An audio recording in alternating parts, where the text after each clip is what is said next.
Écoutez, merci à vous deux de me rejoindre pour l'ultime épisode avant la finale. Je pense que c'est le dernier épisode un peu intéressant, on va pas se mentir. La semaine prochaine, je pense qu'on aura des reviews un peu moins longues puisque ce sera l'orientation puis les poteaux avec la finale en direct. Donc merci à vous d'être là.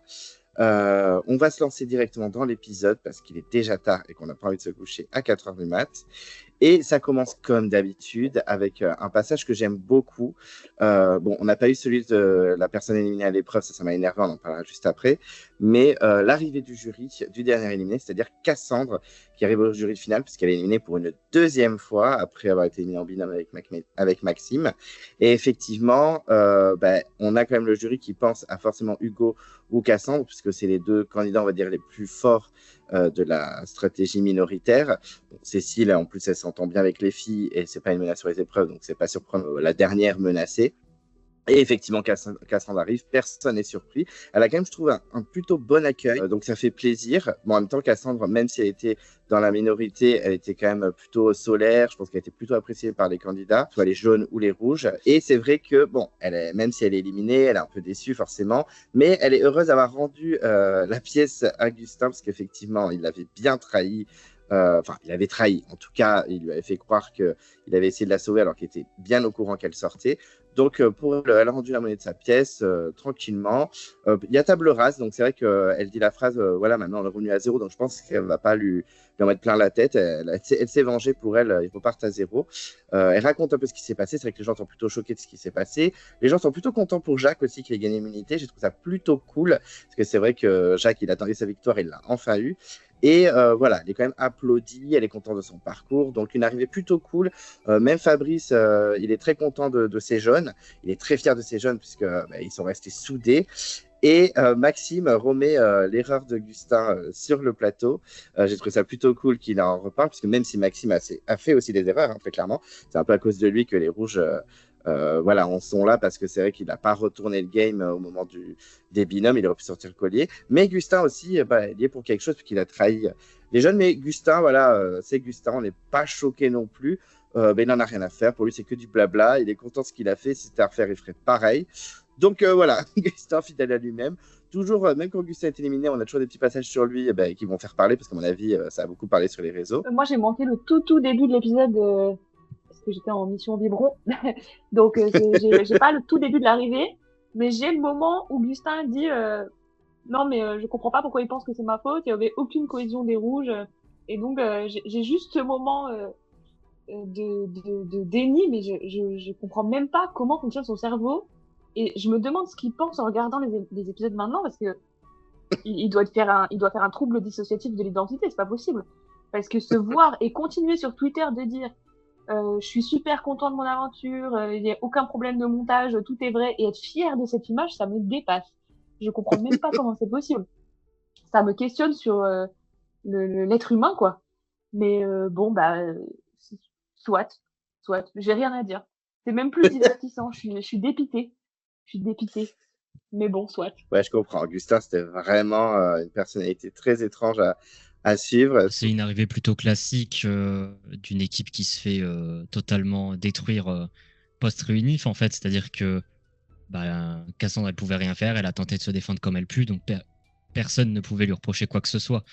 Il n'y a que si Charlotte ou Sophia arrivaient au jury final qu'il se serait passé quelque chose, en fait, parce que les rouges, il y avait littéralement rien à leur reprocher à part le coup Gustin, quoi. Donc on savait que ce serait pas une séquence un peu culte. Après il y a Gustin qui s'enfonce toujours plus. Étonné quand même que Cassandre, même dans l'aventure, dise c'est bon, on a fait table rase, machin, maintenant on est quitte.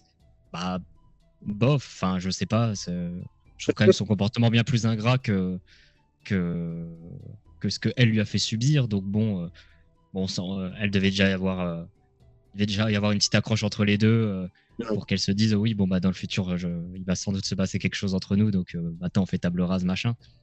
Mais très étonnant, tous les rouges qui arrivaient, qui sont en mode oh, Augustin, ça va. Bon, bah, c'est bizarre. Reprochez-lui plus de choses parce que bah, là, à part lui qui dit oh, bah, moi, j'ai fait que me défendre, machin. Bah, non, en fait, l'équipe rouge, tout allait bien et c'est toi qui as pété un plomb d'un coup. Donc, non, pas grand chose à dire sur ce jury final. Content que Jacques ait un peu été mis en avant quand même. Notamment Frédéric, sa réaction était un peu touchante. Mais non, sinon pas grand chose à dire. Hein. C'était pas. On attendait beaucoup plus l'arrivée de Maxime que celle de Cassandre de toute façon. Donc, Oui, non, mais très clairement. Je me questionne sur le montage de Gustin encore parce que je me dis pour qu'un un personnage comme celui de Cassandre qui est lumineux, solaire, positif, aujourd'hui n'ait pas honte d'être représenté post-aventure avec le montage qu'il a en sa compagnie, ça veut forcément dire que le montage, il a mis les pires images d'Augustin et que ce mec a du positif en lui. Enfin, c'est pas possible. Il a dû il a dû arnaquer la fille du producteur pour qu'il ait un montage aussi moisi. Parce que si Cassandre accepte d'être identifiée comme sa copine ou une de ses amies encore aujourd'hui, alors qu'elle est à ce point différente dans les images qu'on a, c'est qu'on s'est fait avoir nous quelque part dans le montage. Et qu'il a forcément quelque part une part d'acceptable. Ouais, je vois ce que tu veux dire. Mais moi, je pense surtout qu'il joue un sacré personnage. Il veut à tout prix se faire connaître. Et donc, il accentue vraiment ses gros défauts et son caractère. Parce que bah, quand tu vois ses interviews, etc., moi, je trouve que ça crève aux yeux que le mec joue un personnage et qu'il cherche à se faire repérer pour quelque chose. Je sais qu'il avait déjà un compte Insta qui était déjà assez prolifique avant la saison, avec plusieurs dizaines de milliers d'abonnés et tout. Donc, à mon avis, il cherche juste à se créer un personnage et à développer soit ses réseaux, soit se faire repérer pour une émission ou quoi que ce soit. Mais ça crève les yeux que c'est un personnage plus qu'autre chose. Hein. Quand on voit ses interviews où il dit je pense que c'est moi le meilleur candidat de l'histoire, etc. Enfin, non, mais c'est évident. Et je pense que c'est sans doute quelqu'un qui est un peu plus sympa en vrai, qui accentue ses côtés négatifs pour faire le show. Et c'est dommage parce qu'on ne saura jamais vraiment comment il est en réalité, vu qu'il joue en permanence un personnage. Ouais, c'est clair. C'est surtout qu'en plus, les gens l'adorent, enfin, même si c'est surtout les jeunes, mais je veux dire, Ilyes, il est tout le temps fourré avec lui sur les réseaux, Thibaut le défend à mort, il est quand même très apprécié. Après, s'il est là pour faire le buzz, en tout cas, je vois mal Cassandre le suivre pour, je sais pas moi, les 50 ou les apprentis aventuriers, très clairement, à part pour un retour à All-Star à la limite dans Koh-Lanta, mais je vois mal Cassandre le suivre dans ses petites péripéties télévisuelles. Surtout que Cassandre a une chance de revenir. Oui. Mais Gustin aussi, en vrai. Ah oui, non, mais les deux. Mais Cassandre, parmi les candidates, c'est peut-être celle qui a le plus de chances de revenir. Donc, ça serait bête pour elle de le suivre, mais je pense pas. Je pense juste qu'il fait ses trucs de son côté et c'est tout. Je pense. En vrai, c'est peut-être plus pour développer ses réseaux, plus que être dans une autre télé-réalité ou quoi que ce soit. Sans doute. En tout cas, il aura fait parler. Il aura réussi son objectif premier, je pense. Donc ensuite, on passe sur le camp et bien sûr tout ce qui va se passer avant l'épreuve, parce qu'il y a pas mal de choses qui se passent, parce qu'on apprend qu'elle est proche, etc. Donc on va essayer de passer vite sur ce passage, même s'il y a quand même quelque chose à dire, parce qu'il y a quelques proches qui m'ont fait un peu rire, d'autres qui m'ont un petit peu ému, même si c'est pas forcément les passages que j'aime le plus. Et c'est vrai que sur le camp, l'après-conseil, on en parle très peu. Il y a juste Hugo qui est félicité par les jeunes, notamment Jacques qui lui dit Nania, je vais pas chercher de collier, espèce de mytho et tout. Mais les jeunes le prennent plutôt bien, parce qu'au final, c'est Cassandre qui est sorti. Donc finalement, il n'y a pas eu de grosses pertes de leur côté. Et on sent un Hugo déterminé. C'est vrai que quand j'ai vu ça au début de l'épisode, j'ai dit peut-être qu'on va avoir le Phénix jusqu'au bout, il va aller en finale. Bon, résultat, non. Les fans seront très déçus. Moi, ça va, je suis pas énormément déçu. Mais c'est vrai que là, on a un Hugo assez déterminé. Et on a la convocation donc à l'épreuve de confort. On savait très bien avec le teaser de la semaine dernière que ça allait être les larmes, etc. Donc, on se préparait psychologiquement. Et le mot, c'est par étape, on écrit son avenir. Donc, c'est assez évasif. Il y a juste Cécile qui précise qu'elle a jamais eu de confort et que c'est la seule. Quand elle a eu cette phrase, je me suis dit, oula, alors soit c'est qui tout double, soit elle va remporter l'épreuve, grosse surprise, soit elle va se planter et ça va être la première éliminée. Bon, mais ça n'a pas loupé, ça a été une des deux options. Et on a une Sophia qui est motivée. Donc bon, les candidats partent, et il y a l'arrivée sur l'épreuve, etc. On découvre que c'est le parcours avec les sacs, on le savait déjà avec le teaser. Et la récompense, Denis, il est petit cachotier, voilà, il dit pas tout de suite. Il dit clairement, bon, vous allez bien manger, des langoustes, etc. Vous allez dormir sur place, et petit déjeuner, tout ça. Mais il dit pas plus que ça. D'habitude, il annonce que quelqu'un va arriver. Et là, d'un coup, on a une personne qui débarque. Et Charlotte pète un câble. Elle est choquée de voir sa mère et donc elle se jette sur elle. Bon, là, à ce moment-là, je pense que tout le monde avait compris sur le banc de sable que les proches arrivaient. Donc voilà, petit moment touchant, c'est parti, des moments mignons. En plus, Denis, je l'ai trouvé plutôt cool pour certains candidats, notamment Charlotte et Thibaut, parce qu'ils vantent un petit peu leurs points positifs à leurs proches. Notamment, Denis annonce à la mère de Charlotte qu'elle a gagné 4 épreuves, que c'est celle qui a gagné le plus d'épreuves. Donc, c'est plutôt cool, c'est plutôt sympa de sa part. On a aussi le frère de Thibaut, il lui annonce que c'est un super pêcheur et que là, il va tout faire pour gagner l'épreuve. Donc voilà, je trouve que Denis, quand même, ces petites interventions étaient plutôt sympas. Donc on a la mère de Charlotte, on a le frère de Thibaut, que j'ai trouvé aussi très bien conservé, comme Thibaut. On sent que c'est des sportifs et des mecs qui chassent, qui pêchent, de vrais Corses, quoi. Donc ça m'a fait assez rire. Il y a un petit moment d'émotion. Bon, après, on sait que Thibaut est très émotif. Il y a la sœur de Cécile. Bon, Cécile est toujours mignonne. Je m'attendais à son mari, d'ailleurs, parce qu'elle en parlait beaucoup. On sent que les candidats, ça va être compliqué aussi pour la suite, parce qu'on a Jacques qui dit quand même ça va être l'horreur dans le sens où il va s'effondrer en larmes, ce qui a été largement le cas. On a la conjointe d'Hugo. Je ne sais pas si c'était la même que 2012 déjà, parce qu'il avait gagné les proches, il me semble. C'était un tir à l'arc et je crois qu'il avait gagné, si je me trompe pas. C'était son frère en 2012. Ah, c'était son frère. Bon, oupsie, je ne sais pas si c'est la mère de son enfant, mais en tout cas, il y a sa conjointe. Bon, après, Hugo, il est toujours dans l'émotion, mais toujours en discrétion, c'est Hugo. Hein. Toujours, voilà, il n'est pas très démonstratif, c'est clairement pas Jacques. Et pour poursuivre ensuite, on a Sophia avec sa meilleure amie. Et sur le coup, je me suis dit, le fait que ce soit sa meilleure amie et que du coup, ce soit un proche moins important, entre guillemets, je me suis dit, OK, premier qui perd le sac, c'est pour Sophia direct. Ça n'a pas été le cas parce qu'ils ont clairement joué niveau stratégie couleur. Mais je me suis dit, OK, on a souvent des discussions en mode, ouais, c'est un proche moins important, c'est une amie. Alors que des fois, une amie, ça peut être quelqu'un de sa famille, hein, très clairement. Et c'est pareil pour Elias, c'est un pote qui s'appelle aussi Elias. Donc, j'ai trouvé ça plutôt rigolo. Et par contre, par rapport aux autres, Elias, lui, il pleure zéro. Il est en mode MDR de voir son pote. C'est plus en mode on se retrouve pour faire la fête. Ils sont tous les deux très contents. On a même Denis qui dit, les gars, il va falloir vous décoller. J'ai trouvé ça plutôt sympa. Et il y a Ilias qui parle notamment de son parcours en disant ouais, j'ai grave galéré et tout. Et Denis fait ouais, enfin au début. Après, ça a été tranquille quand même. Ilias, ça m'a un peu buté. Et pour finir, c'était inévitable. On savait que ça allait être les larmes, des torrents de larmes. Et c'est Jacques qui va arriver. En plus, il voit arriver sa mère, mais il n'arrive pas à reconnaître si c'est sa mère ou sa sœur.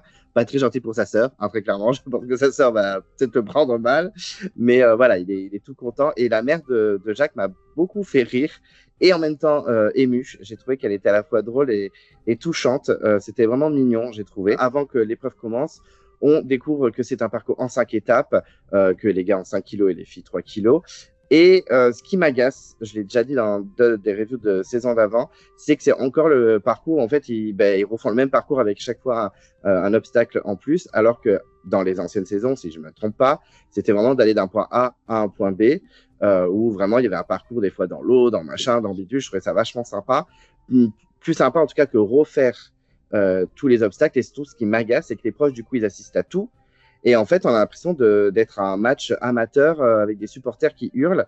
J'ai trouvé ça insupportable parce que vraiment les proches sont à fond, c'est super sympa pour les candidats. Mais j'avais l'impression qu'on était vraiment au match en pleine campagne avec les gens qui étaient en mode allez, vas-y, machin.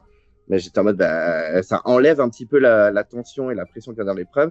Quand on a que la musique et ce qui se passe vraiment sur l'épreuve, c'est plus sympa. Là, on avait vraiment l'impression d'être un match amateur avec des supporters un peu tarés. Donc voilà, j'aime pas trop ce concept. Alors moi déjà quand j'ai vu que c'était les proches, c'est ce que je te disais, j'ai dit aïe aïe aïe, je suis sur la revue de Clément ce soir, ça va, je vais me répéter en boucle et en boucle et en boucle, mais bon moi c'est une séquence que je déteste. Et en plus, cette fois-ci, ils avaient tous les avantages de leur côté. J'aurais pu être séduite parce que je suis en pleine descente d'hormones. Je me dis, ça y est, moi, j'ai des enfants, je vais pouvoir comprendre ce truc et tout. Mon cœur est resté noir, mon cœur est resté opaque. J'ai été gênée, j'ai été cringée, j'ai dit aïe aïe aïe, ils ont créé une nouvelle nappe phréatique sous les Philippines, tellement ils ont pleuré. Ah, c'est pas possible. C'est pas possible, c'était pas cool. Donc, c'est pas une séquence que j'apprécie, mais de toute façon, le public le sait, puisque tu ne m'invites que quand il faut que je râle sur cette séquence. Voilà, les téléphones et ça. Donc, c'est pas grave. L'année prochaine, tu me réinviteras et je redirai la même chose, y a pas de souci. Sur l'épreuve, moi, j'ai quand même le souvenir que c'est très souvent une épreuve avec des étapes, même dans les anciennes saisons plus lointaines, avec des étapes et une épreuve qui se rajoute en début de parcours. J'ai ce souvenir-là. Et en même temps, peut-être que je me trompe, donc je sais pas trop, mais moi, j'aime bien. Non plus, hein. Je suis pas sûr à 100%. Hein. Ouais, je sais pas trop, mais moi, ce qui m'a davantage, comment dire, ce qui m'a davantage ennuyé dans cette épreuve, c'est Denis, quoi. Oh, Denis, mais tais-toi! Oh, qu'est-ce qu'il parle? Mais qu'est-ce qu'il parle? Il raconte tout. Donc là, il est en train de, donc Thibaut a son sac et il dit Thibaut a son sac, il est devant, Jacques passe devant, Jacques passe devant. Mais comme si on était en deux descriptions. Alors qu'on a le visuel, enfin, je veux dire, bref. Donc ça me fatigue toujours, Denis qui raconte et qui raconte et qui raconte l'épreuve, alors que, on n'en a pas besoin, quoi. C'est comme si on avait les sous-titres. Fatigant. Donc ça, c'était épuisant. J'ai passé mon temps à me dire, mais tais-toi, Denis. Ça me déconcentrait presque. Et sur les stratégies aussi, je déplore. Bon, cette année, ça n'a pas trop été le cas, mais chaque année, ils donnent tout aux hommes en premier. Et après, l'homme, il dit, je peux pas donner 170 millions de kilos à une femme. Je dis, bah oui, mais parce qu'il faut que les premiers éliminés donnent à des femmes. Et qu'ensuite, les autres, quand des femmes sortent, elles donnent à des hommes. Et comme ça, les hommes ont tous des trucs lourds. Bon, on me dira, ça discrimine les femmes, mais comme elles ont été tellement mauvaises sur ce parcours-là, ça aurait pas été tellement différent comme conclusion. Donc, c'est pas tellement un souci. Et sur les choix aussi de donner un sac, pour une fois, il n'y a pas eu trop de drama, ça aurait pu être le cas. Mais là, ils ont tout donné à Hugo. Et après, Elias, quand il se prend 170 millions de kilos, il dit ah ouais, je suis hyper surpris, je le prends hyper mal. Bon, heureusement, il lui en a pas tenu rigueur dans la suite de l'épisode, mais sur le moment, il le prend hyper mal. Je dis mais frérot, c'est ton équipe de jaune qui a donné 170 millions de kilos à Hugo. Enfin, je veux dire, c'est les prix qu'il croyait prendre. Enfin, je veux dire, c'est votre stratégie qui lui amène à ça. Donc, tant pis. Après, heureusement, il est très très vite passé à autre chose, comme le fait qu'il ait reçu des votes la semaine dernière, il n'en a pas reparlé, il n'en tient pas du tout rigueur à Hugo, donc ça c'est quand même une belle preuve de fair play et puis d'acceptation du jeu. Ça se voit qu'il a compris que c'était un jeu, donc c'est quand même chouette. Donc voilà. Et puis la conclusion de l'épreuve, moi ça me va. Mis à part les cris de victoire de Thibaut et tout le monde qui enchérit en disant il mérite, alors que non. Enfin, je veux dire, c'était clairement l'assassinat d'Iliès quand il a reçu les sacs, donc il a gagné. Il n'a pas mérité sa victoire à l'épreuve. Il l'a mérité sur le camp, en étant combatif, en étant travailleur, en étant au service de la communauté, mais pas à l'épreuve. Donc pareil, ça je trouvais que c'était pas cohérent. Et le fait que tout le monde dise il a mérité sa victoire, je me dis mais on n'a pas vu. Enfin, je veux dire, vous avez la mémoire d'une mouche à soupe là, les gars, c'est pas du tout le cas. Donc voilà, des petites occurrences, mais je suis satisfaite. Bon, c'est dommage que ce soit Thibaut qui gagne parce que du coup, le confort a été super ennuyeux derrière, mais qui nous aurait offert une grande séquence à ce moment-là, je ne sais pas tellement te dire, donc voilà. Alors moi, les proches, j'ai plutôt bien aimé. J'ai l'impression que plus je vieillis, plus ça peut potentiellement me toucher un petit peu. Les proches, je deviens plus sensible avec le temps, peut-être c'est l'âge. Non, ça m'a plutôt... Tout jeune, c'est une blague. Non, un pied dans la tombe déjà. Non, en vrai, ça m'a plutôt plu. Bon, c'était un peu long, évidemment. Mais il y a certains passages qui m'ont fait rire. Jacques, il m'a fait bien rire en confondant sa sœur et sa mère. Puis il m'a un peu touché derrière. Je crois que Sophia, de mémoire, était assez touchante aussi. Ilyes, ça pouvait être un peu fun. Ils arrêtaient pas de se taper sur le torse. J'étais en mode, bon, les gars, on vous dérange. Enfin, vraiment, c'était assez particulier. Mais ça m'a plutôt touché. Juste, je sentais que c'était long et que là, la prod, elle voulait vraiment gagner du temps. Derrière l'épreuve, c'est pareil. Une longueur, l'épreuve. Je crois que ça a fini. Il était plus de 22 heures. Oui. Mais vraiment, ça faisait quasiment 45 minutes que l'épisode était commencé. Et, bon, avec la pub, mais wow, c'était lourd. C'était vraiment lourd. Peut-être qu'ils auraient dû retirer une ou deux étapes, peut-être éliminer 2 personnes au début au lieu d'une seule. Ça, on aurait gagné un peu de temps, mais là, c'était vraiment long. Puis bon, le scénario n'a pas été très cool parce que les plus nuls en épreuve depuis le début ont perdu. Du coup, il restait que les gagnants d'épreuve et Thibaut que tout le monde voulait voir gagner. Hugo qui se prenait tous les sacs. Bon, bah, qu'est-ce qui va se passer? Ben, Hugo, il doit donner tous les sacs. Et c'est de la merde, en fait. Quoi qu'il arrive, quoi qu'il fasse. S'il donnait à Charlotte, bah, c'est une meuf, il se serait pris une Wendy dans la gueule. S'il donnait à Thibaut, ben, stratégiquement, c'est à chier. C'est Thibaut le leader des jaunes. Se mettre Thibaut à dos alors que c'est ton seul, entre guillemets, pote, jusque-là, pour Hugo, ben, c'est pas ouf. Donc, il restait plus qu'à donner à Ilyes et se dire, bon, bah, Ilyes, t'as gagné 3 conforts. Va te faire foutre au bout d'un moment. Les deux autres, ils en ont eu un peu moins. Bon, Charlotte, elle en a eu beaucoup, mais voilà, c'était le seul argument à donner. Et donc, ouais, la victoire de Thibaut était assez prévisible. Bon, quand ils étaient à peu près équivalents niveau sac, ils se démerdaient pas trop mal, mais on se doute qu'avec plus de sacs, Thibaut, il aurait jamais gagné. Donc, ouais, sa victoire, elle est quand même un peu amère. J'ai pas non plus aimé ses cris de victoire, ni le confort en général avec son frère, c'était un peu chiant. De toute façon, l'épreuve des sacs, c'est pas une épreuve que j'aime. C'est vraiment très rare que j'aime cette épreuve. Même dans les anciennes saisons, bon, pour le coup, le truc des étapes qui se rajoutent au fur et à mesure, je crois, Clem, que ça a quasiment toujours été là, sauf saison particulière.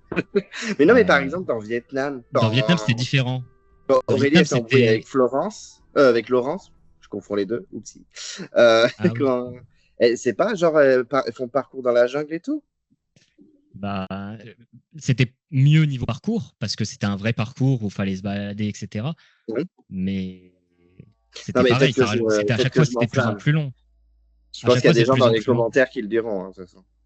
Bah ouais, parce que pour moi, le principe, c'est. Nous, on appelle ça l'épreuve des sacs, mais en soi, ça s'appelle le parcours par étape. C'est parce qu'à chaque fois, on rajoute une étape. Donc pour moi, l'épreuve, ça a toujours été ça. Et ouais, les seules fois où j'ai réussi à aimer cette épreuve, c'est par exemple le totem maudit que je me suis fait refaire récemment, c'est parce que on pouvait séparer les sacs. Donc on se retrouvait à la fin avec une belle finale où les sacs étaient plutôt équilibrés. Et là, c'était sympa parce que du coup, François, il l'a gagné et puis c'était beau à voir. Ou alors vraiment, quand on a une victoire à la Bertrand, à la Grégoire avec 20 000 kilos sur soi et qu'ils arrivent quand même à gagner, ok, là, c'est stylé. Mais sinon, l'épreuve, elle est souvent plate. Bah, c'est comme le tir à l'arc, hein, c'est des épreuves de social. C'est toujours la majorité qui l'emporte. Et on se fait chier. Donc ouais, pas très investi sur l'épreuve. J'étais pour Jacques. Je trouvais qu'il se débrouillait bien en plus. Mais voilà, il a perdu ses moyens au moment de l'équilibre, alors que c'était sa spécialité. Et après, j'en avais plus rien à foutre. Les 4 derniers, j'en avais plus rien à foutre. Donc voilà. Bon, mais du coup, vous avez anticipé sur l'épreuve, c'est très bien. Effectivement, Zakou, tu parlais des sacs à répartir, j'en ai pas parlé, je l'avais même pas noté, mais c'est vrai que c'est insupportable de devoir tout donner avec Hugo qui se retrouve à donner tous ses sacs. Et dans le Totem Maudit, ça avait été changé la règle, heureusement que tu es là pour me rappeler parce que je m'en serais absolument pas rappelé. Et effectivement, ça donne un match un peu plus sympa, quoi. Là, par exemple, si Hugo avait eu à départager, je pense qu'il aurait donné 3 kilos à Charlotte et les 2 autres sacs à Thibaut et l'autre à Ilyes. Comme ça, chacun a eu égalité entre guillemets, même si Charlotte aurait eu moins de poids. Mais ça aurait un peu plus rendu le jeu un peu plus juste, on va dire. Mais pour l'épreuve, alors moi, ce qui m'a marqué clairement, comme je vous l'ai dit, c'est les proches qui soutiennent leur petit poulain comme si on était au match du coin. Ça me dérange un peu, mais bon. Et c'est vrai que celui qui domine quand même l'épreuve, il y en a 2 qui dominent. Non, il y en a 3 en fait. Comme tu disais, Jacques est plutôt bien aussi. On a quand même un trio masculin avec Thibaut, Jacques et Ilyes qui sont sur le parcours assez fort. Et c'est vraiment ce qui joue, c'est l'équilibre à la fin. Parce que les filles, comme tu disais, Jeanne, elles n'ont pas été très performantes. Ça me fait chier de le dire, hein, mais c'est vrai que les filles, sur les 2 épreuves, elles se retrouvent toutes les 3 dernières. Elles sont 3? Oui, elles sont 3. Elles se trouvent toutes les 3 dernières, donc c'est un petit peu un fiasco. On pouvait laisser les 3 premières à partir. On a Cécile qui part en première. Donc, comme elle avait dit au moment de la convocation, pas très surprenant. On savait très bien que soit elle l'emportait, soit elle dégageait direct, ce qui a été le cas. Suivi ensuite par Sophia. Il y a Charlotte qui a un peu plus tenue parce qu'effectivement, tout le monde s'est acharné sur Hugo au niveau des sacs. Mais c'est vrai que les filles étaient pas très, très performantes. Pour moi, c'est vrai que condamner Ilyes avec tous ces sacs, c'est un peu dommage. Après, j'avais l'impression que tout le monde faisait tout pour que Thibaut gagne. J'avais l'impression que tout le monde se donnait à corps perdu pour que Thibaut l'emporte. On lui donnait aucun sac. C'est limite, des fois, on lui laissait pas le passage. Alors, bon, il était souvent en tête, donc il n'y avait pas besoin de lui laisser le passage. Mais c'est vrai que voilà, j'ai l'impression que c'était l'épreuve de Thibaut. Je pense que les gens se disaient bon, il en a besoin. Je crois il avait déjà fait un confort. Peut-être un. avec Encore Frédéric. fois. Ah oui, t'as raison, oui, c'est bon, je m'en souviens. Effectivement, donc bon, ils se sont dit, allez, on va le récompenser pour tout ce qu'il fait sur le camp. Mais l'épreuve c'est dommage parce que l'épreuve, voilà, malheureusement les filles, à part peut-être Charlotte qui s'est un peu tirée sur le épingle du jeu, les mecs se battaient bien. Il y avait quand même des beaux duels. Thibaut Iliès, un peu Hugo qui essaie de revenir. Bon, ben il a pas le même âge que les autres et en plus il avait plein de sacs. Jacques qui était un peu la surprise. Voilà, sur l'équilibre, il a un peu pêché à la fin, ce qui est un peu dommage, mais ouais, franchement, c'était quand même une belle épreuve de base. Et puis moi, j'adore l'épreuve des sacs parce qu'il y a des petits dramas, il y a des petits choix, il y a même des stratégies qui se jouent à ce moment-là et des choix. Alors, je sais qu'il y en a qui n'aiment pas. Hein. J'en avais discuté sur l'épreuve du tir à l'arc de cette saison avec je ne sais plus quel intervenant. Si, ma mémoire flanche. Mais c'est vrai que j'avais un intervenant qui me disait, ah non, mais moi, j'aime pas du tout parce que du coup, je crois que c'était peut-être Jen ou Hugo, je ne sais plus, qui disait, mais du coup, ça change toutes les stratégies. Ah non, je crois que c'était Romain. Ça change toutes les stratégies. Et du coup, on se retrouve à une alliance très sympa avant l'épreuve. Et après, les choix font que c'est ce qui a fait perdre l'aventure à Frédéric dans cette saison. Donc voilà, moi, ça me dérange pas parce que au moins, ça redistribue les cartes. Là, ça n'a pas fait bouger les cartes. T'as peut-être Thibaut qui s'est dit « Oh, Hugo, il est gentil, il m'a sauvé pour les sacs. » Même si je pense que c'est un petit joueur stratégique, hein, très clairement. Parce que Hugo est stratège cette année, même lui le dit à la fin de l'épisode. Donc non, ouais, une épreuve bien, mais ça aurait pu être mieux. L'acharnement contre Hugo, c'était un peu dommage, mais inévitable. Et j'avais clairement juste l'impression que tout le monde voilà, se bougeait pour que Thibaut l'emporte. Au final, Thibaut l'a emporté. Au moment des éliminations, il y a Sophia qui m'a un peu touchée quand elle a pensé à sa fille, j'avoue, ça m'a un peu touch. C'est vrai que bon, c'était sa copine qui était venue, mais que dès qu'elle a parlé de sa fille, elle était sur le sol. Là, j'ai trouvé ça plutôt mignon. Et puis Thibaut, bon ben voilà, il est toujours dans l'émotion, donc il est avec son frère. Une épreuve qui nous a pas apparemment trop convaincus. C'est pour revenir sur les proches. Je suis d'accord que c'était un peu saoulant le fait qu'ils encouragent chacun leur poulain entre guillemets, même si je sais que ça en a fait rire certains, que la mère de Charlotte elle hurle comme Isabelle dans Palao, mais mais ouais, moi j'ai pas trouvé ça ouf. Je me dis quitte à les mettre autant en avant, parce que souvent il y avait des plans sur eux qui encourageaient. Je me dis quitte à les mettre en avant comme ça, faites-les participer comme dans le combat des héros ou la guerre des chefs. Oui. En fait. Moi je trouve ça sympa. Eux, ça leur permet de pas venir pour rien. Au moins ils font un petit jeu, c'est cool pour eux, et ça permet de voir la coopération entre membres d'une même famille ou de proches, quoi. Donc je trouve ça plus sympa. Moi, je voulais juste rajouter Ilyes, qui se tapait 13, enfin les 21 kilos en tout. On sent quand même, ça le fait pas rigoler, qu'il est un peu colère. On sent que voilà, il prend sur lui, il dit il faut que je redescende, etc. Mais je crois que c'est Zakou qui disait ça. Il est quand même vite redescendu, effectivement, et il n'en a pas voulu à Hugo. Il a voulu même le sauver. Donc, même s'il avait le seum, je me suis dit putain, bah là, c'est sûr que Hugo est condamné. J'ai trouvé quand même qu'après il avait bien rebondi et qu'il s'est dit bon après c'est qu'un jeu, bien sûr sur le coup j'ai les boules parce que c'est complètement injuste, je me suis tapé 1 milliard de kilos, mais il a quand même bien rebondi derrière, donc ça me fait apprécier Ilyes. Je sais que certains l'apprécient pas, mais je trouve quand même il est toujours très très bon jeu. Oui, mais tu l'apprécies pas, mais résultat tu te dis quand même bon ben le mec voilà, malgré les votes qui se tapent ou les sacs qui se tapent, ben il est pas rancunier et il passe vite à autre chose, quoi. Bah, je crois que c'est Jeanne qui a dit ça, c'est pas moi. Mais... Ah, c'est Jeanne. Oupsie. Moi, Mais ça change non, rien. Hein. en vrai, c'est ça que je voulais dire en deuxième, c'est que les candidats, ils ont été globalement tous gentils. En mode, bah, Hugo s'est tout pris, et puis Hugo, il va jamais reprocher quoi que ce soit à quiconque. Et la justification de Cécile pour Elias était logique. Après, Sophia et Jacques, ils ont invoqué la stratégie jaune pour mettre sur Hugo. C'est honnête, mais du coup, ouais, c'est vrai que l'épreuve manquait de drama, manquait de réaction. Et ben là, vu que l'alliance était en grande majorité, ben à part Hugo, à part dire bah ouais, on est au courant qu'il y a l'alliance. C'est pas comme le tir à l'arc, feu sacré ou cette année où ça a pu mettre en avant des préférences, etc. Là, c'était juste évident. Personne n'allait surréagir. Alors moi, je ferais pareil. Hein, je réagirais pas. Je serais en mode ouais, c'est le jeu, machin. Parce que, comme dirait Polycrate, j'ai aucun caractère ou je sais pas quoi. Mais ouais, du coup, c'était un peu dommage, ça rendait l'épreuve fade. Et bon, je réagirais pareil, mais c'est sûr qu'on préfère toujours quand il y a des candidats qui surréagissent, même si c'est souvent chiant et on se fout de leur gueule en mode ah, tu surréagis pour ça, machin. En soi, c'est eux qui font le show.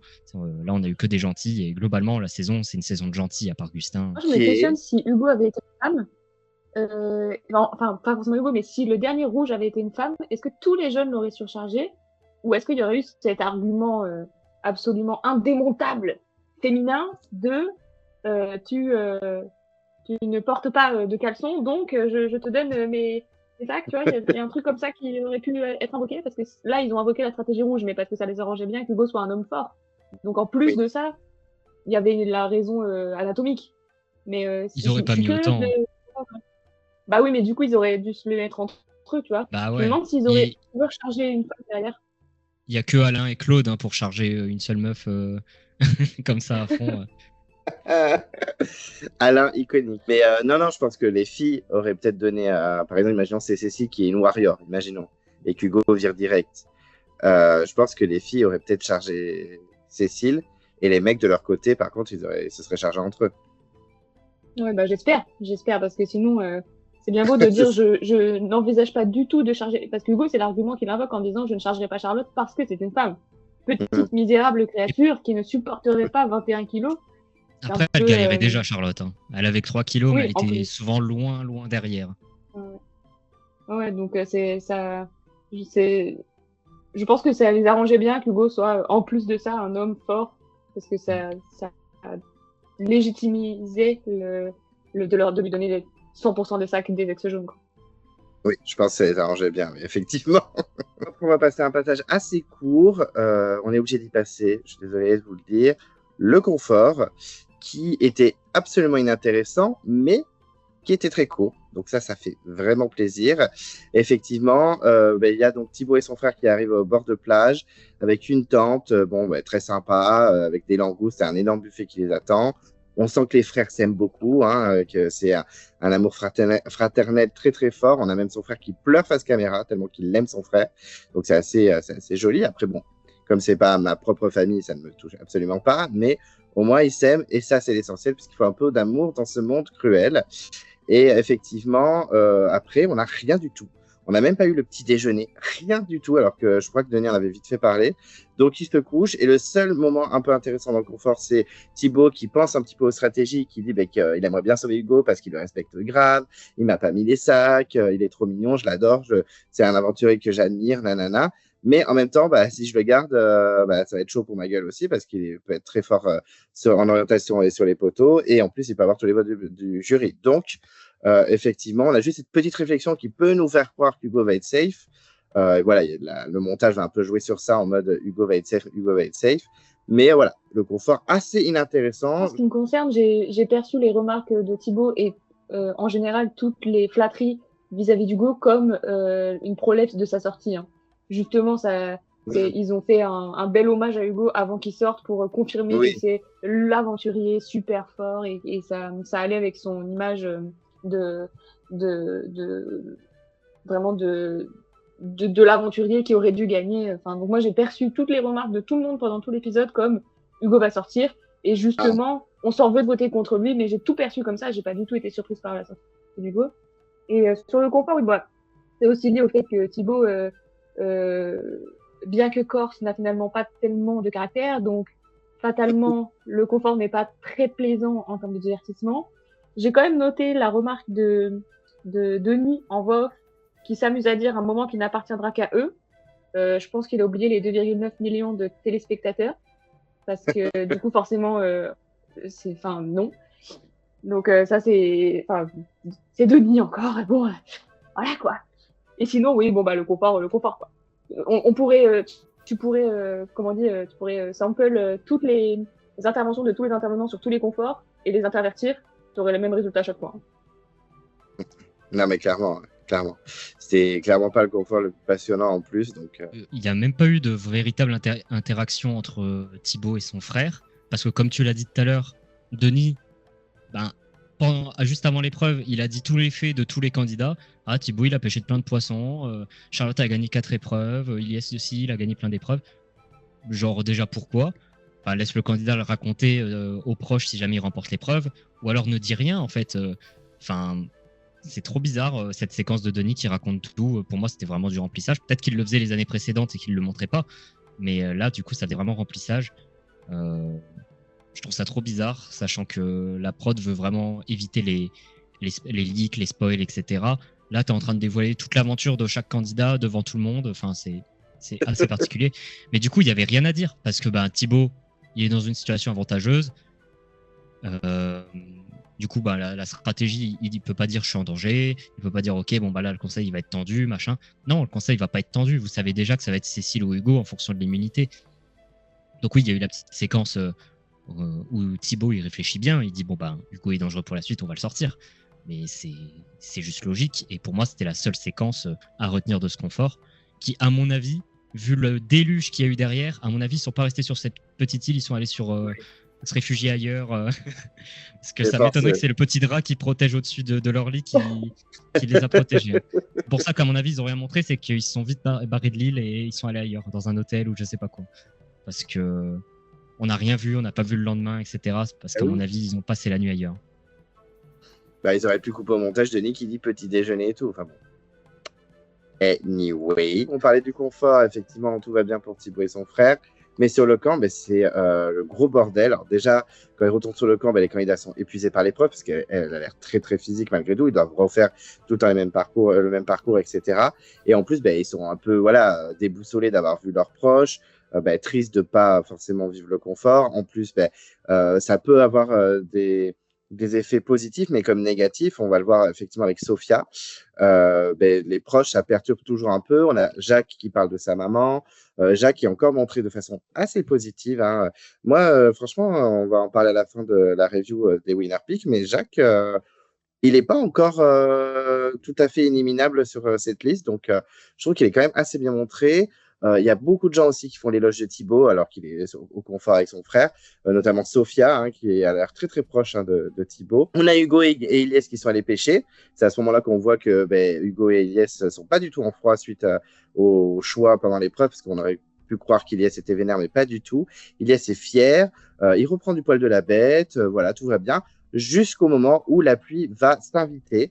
Clairement, ils mangent, mais ils sentent que la pluie va débarquer, et la pluie est bien là. C'est un petit enfer pour toute la troupe. Ils ont quand même un toit étanche, donc ça fait plaisir. Mais avec le vent, etc., c'est un carnage. Moi, sur le coup, quand j'ai vu les images, après, je ne l'ai pas vécu, hein, je fais style, oh là là, ça va, il y a pire et tout.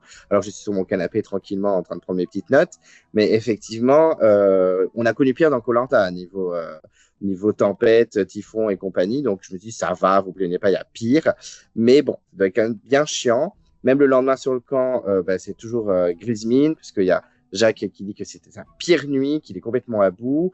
On voit les filles, les pauvres, en train de se réchauffer entre elles, même en pleine journée. Normalement, c'est plus la nuit où les gens ils dorment en cuillère les uns sur les autres pour se réchauffer. Là, même en pleine journée, elles sont obligées de faire ça parce qu'elles ont super froid. Les garçons, eux, ils sont près du feu. Vraiment, pour Jacques, c'est la fin des haricots. Et on a une Sophia, comme je disais, qui craque. On sent que voir sa copine et avoir vite fait des nouvelles de sa fille, ça l'a pas forcément aidé. On sent qu'elle a un peu quitté le jeu à ce moment-là. Déjà qu'on avait eu déjà des coups de mou de cette pauvre Sophia, là, ça continue. Donc, sur le coup, je me suis dit... Sophia, ça va être chaud. En vrai, elle peut être éliminée dans cet épisode.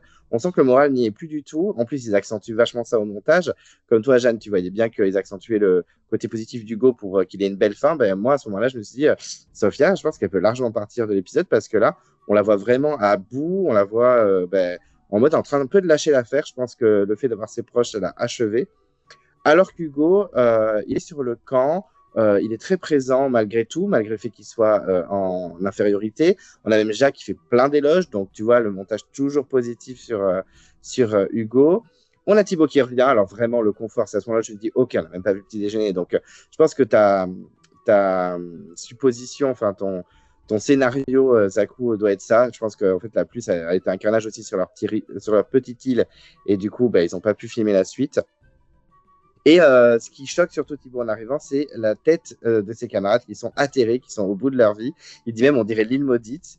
Et il parle un petit peu de son confort, il est un peu ému. On a Thibaut qui repleure, hein, le Corse, le mal alpha corse, il n'hésite pas à pleurer. Et puis, voilà, il se couche tranquillement avec les rats et la pluie, donc une nuit vraiment très agréable. Moi, je sais pas s'il a plus plu ou si les candidats ont juste pleuré, en fait. C'est parce que il y avait la même quantité d'eau dans les deux cas, donc ça m'a questionné. Après, moi, je pense que la pluie, c'est le plus dur.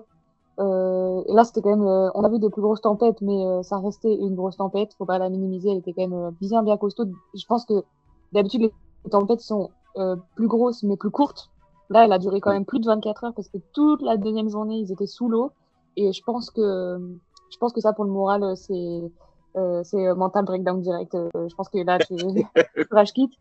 Et je disais à ma sœur avec qui je regarde l'émission, je disais, moi, si je suis là-bas, c'est le moment où je pars. Quand même, il reste 3 jours. Je dis, bon, 3 jours de pluie et on m'a ramené ma sœur, c'est bon, je me casse.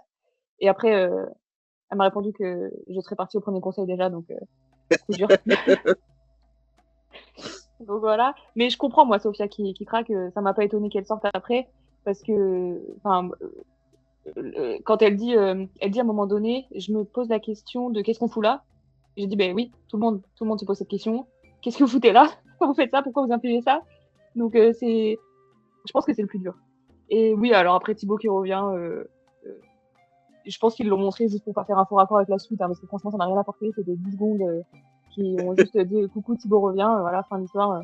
Donc, ouais, j'ai pas tellement de. Enfin, j'ai trouvé que c'était très long cet épisode, et quand même, il s'est fini tôt parce qu'il a fini à 11h10.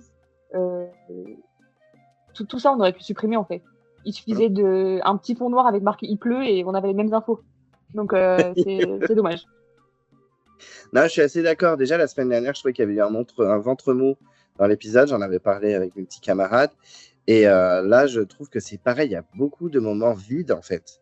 Comme tu me disais, là, on met un panneau, il pleut et c'est bon. Ben, c'est ça, en fait. Ces plans-là, je les trouve...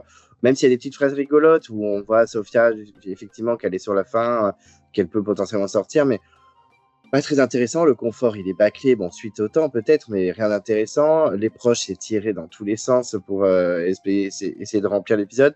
Zakou le disait tout à l'heure, l'épreuve, elle était super longue. Enfin, ouais, je trouve que c'était un épisode assez irrégulier. C'est difficile de meubler un épisode pas Gonjing avec des épisodes d'1h30 en fait. À l'époque, on avait des épisodes comme ça, mais vu qu'ils duraient qu'1 heure, bah, ça passait mieux. Et du coup, on n'avait pas l'impression que c'était chiant. Alors que là, ils essayent de meubler. Pour une saison où à chaque fois on connaît l'éliminer, on sait que ça va être un rouge, etc. Et au bout d'un moment, bah, sur les 2 derniers épisodes, ça se sentait encore plus, quoi. Enfin, il n'y avait aucune stratégie à mettre en place, il n'y avait rien à faire. Et donc, du coup, bah, faut meubler avec ce qu'il y a. Alors, moi, sur le panneau noir, je ne mettrais pas juste il pleut, je mettrais il pleut et Hugo est trop fort. Parce que vraiment, ça a été l'éloge.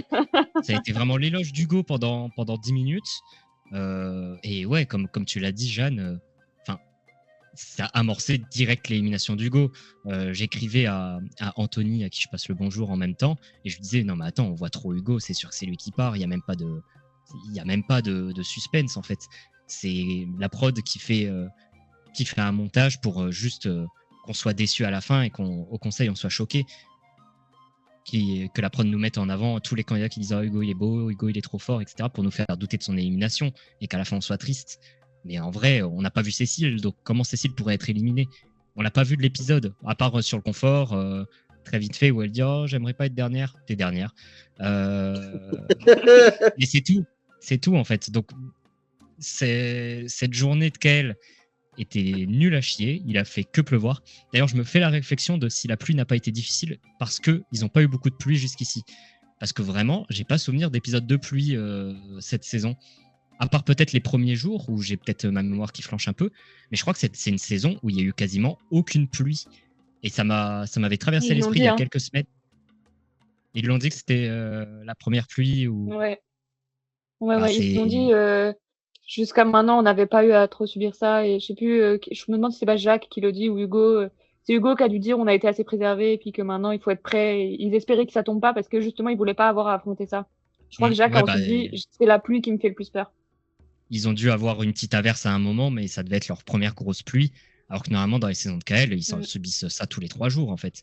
Et c'est pour ça que là, la pluie, elle paraissait dure, c'est que c'était leur première. Et du coup, ils découvraient vraiment ce que c'était de vivre Koh-Lanta. Et ouais, ils ont été assez préservés. Et sinon, bah ouais, Sophia, elle commence à flancher. Ça fait plusieurs épisodes qu'on le sent. C'est un peu dommage pour elle, mais en même temps, c'est une grande sportive, elle gagne rien. Stratégiquement, bon, elle était au fond, maintenant elle est bien, mais je trouve ça pas étonnant vu sa situation qu'elle flanche un petit peu. Et ensuite, la dernière remarque que je voulais faire, c'est qu'en vrai, la journée de pluie, elle était super courte. En vrai, c'était quoi? C'était 5 minutes, même pas. Je me demande pas si c'est la journée de Kael qui a duré le moins longtemps de toute l'histoire. Parce que vraiment, ils ont dit il pleut. Et après, Hugo, il est parti pêcher avec Ilyes. Oh, Hugo, t'es trop fort, tu pêches. Fin de la journée. Enfin, vraiment, ça m'a surpris de fou que. C'est très court, oui. En fait, je pensais qu'il allait y avoir l'épreuve, ou alors un peu stratégique, on allait voir Thibaut le matin, mais il n'y a eu rien du tout. Et je pense vraiment que c'était une journée qui a été coupée au montage de malade, parce qu'il n'y avait rien à tirer, ils étaient sous la cabane, ils attendaient comme des cons.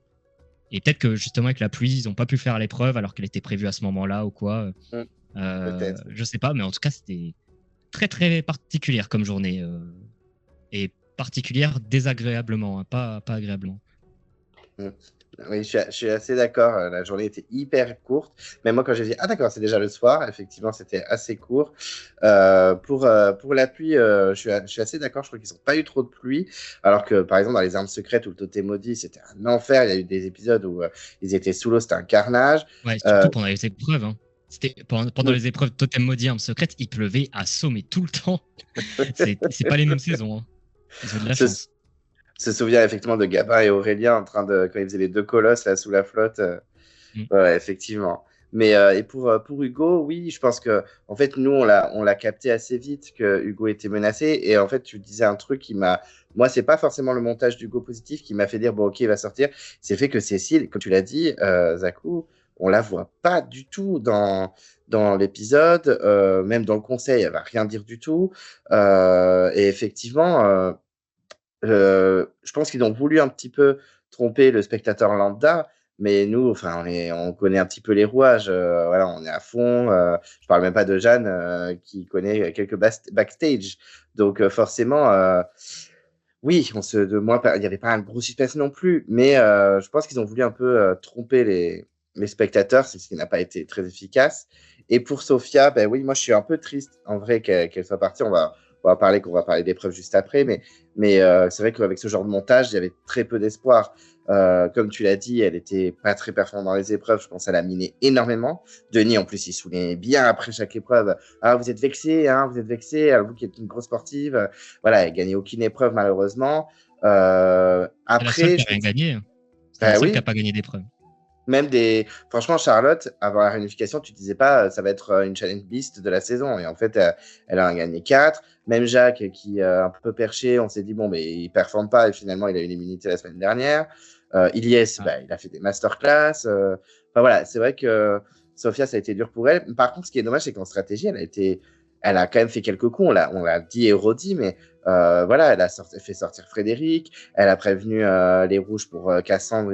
Il a sorti le collier. C'est un peu Sophia qui a aidé. Aux ambassadeurs, elle a été assez magistrale puisque elle a défendu toute son équipe. Elle a réussi à virer la pauvre Emmanuelle.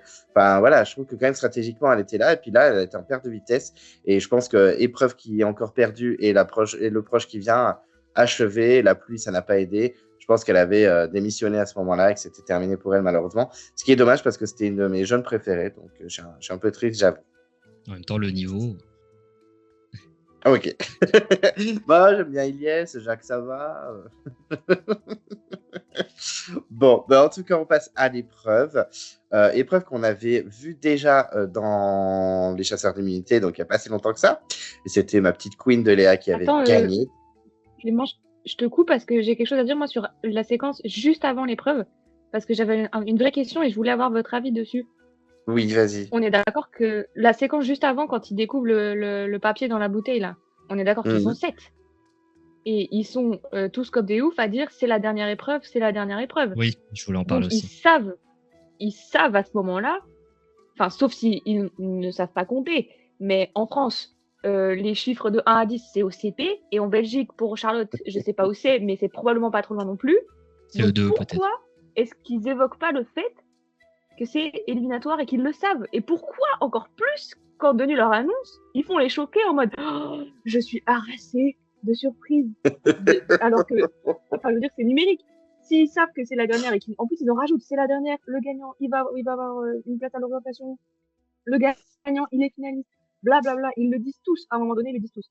Il n'y en a même pas un qui ne fait pas la remarque. Alors pourquoi, quand ils arrivent sur l'épreuve, ils disent ah, je suis choquée que ce soit éliminatoire, et pourquoi ils évoquent pas le sujet avant, alors que de fait ils le savent. Ou alors les monteurs pensent que nous, on ne sait pas compter.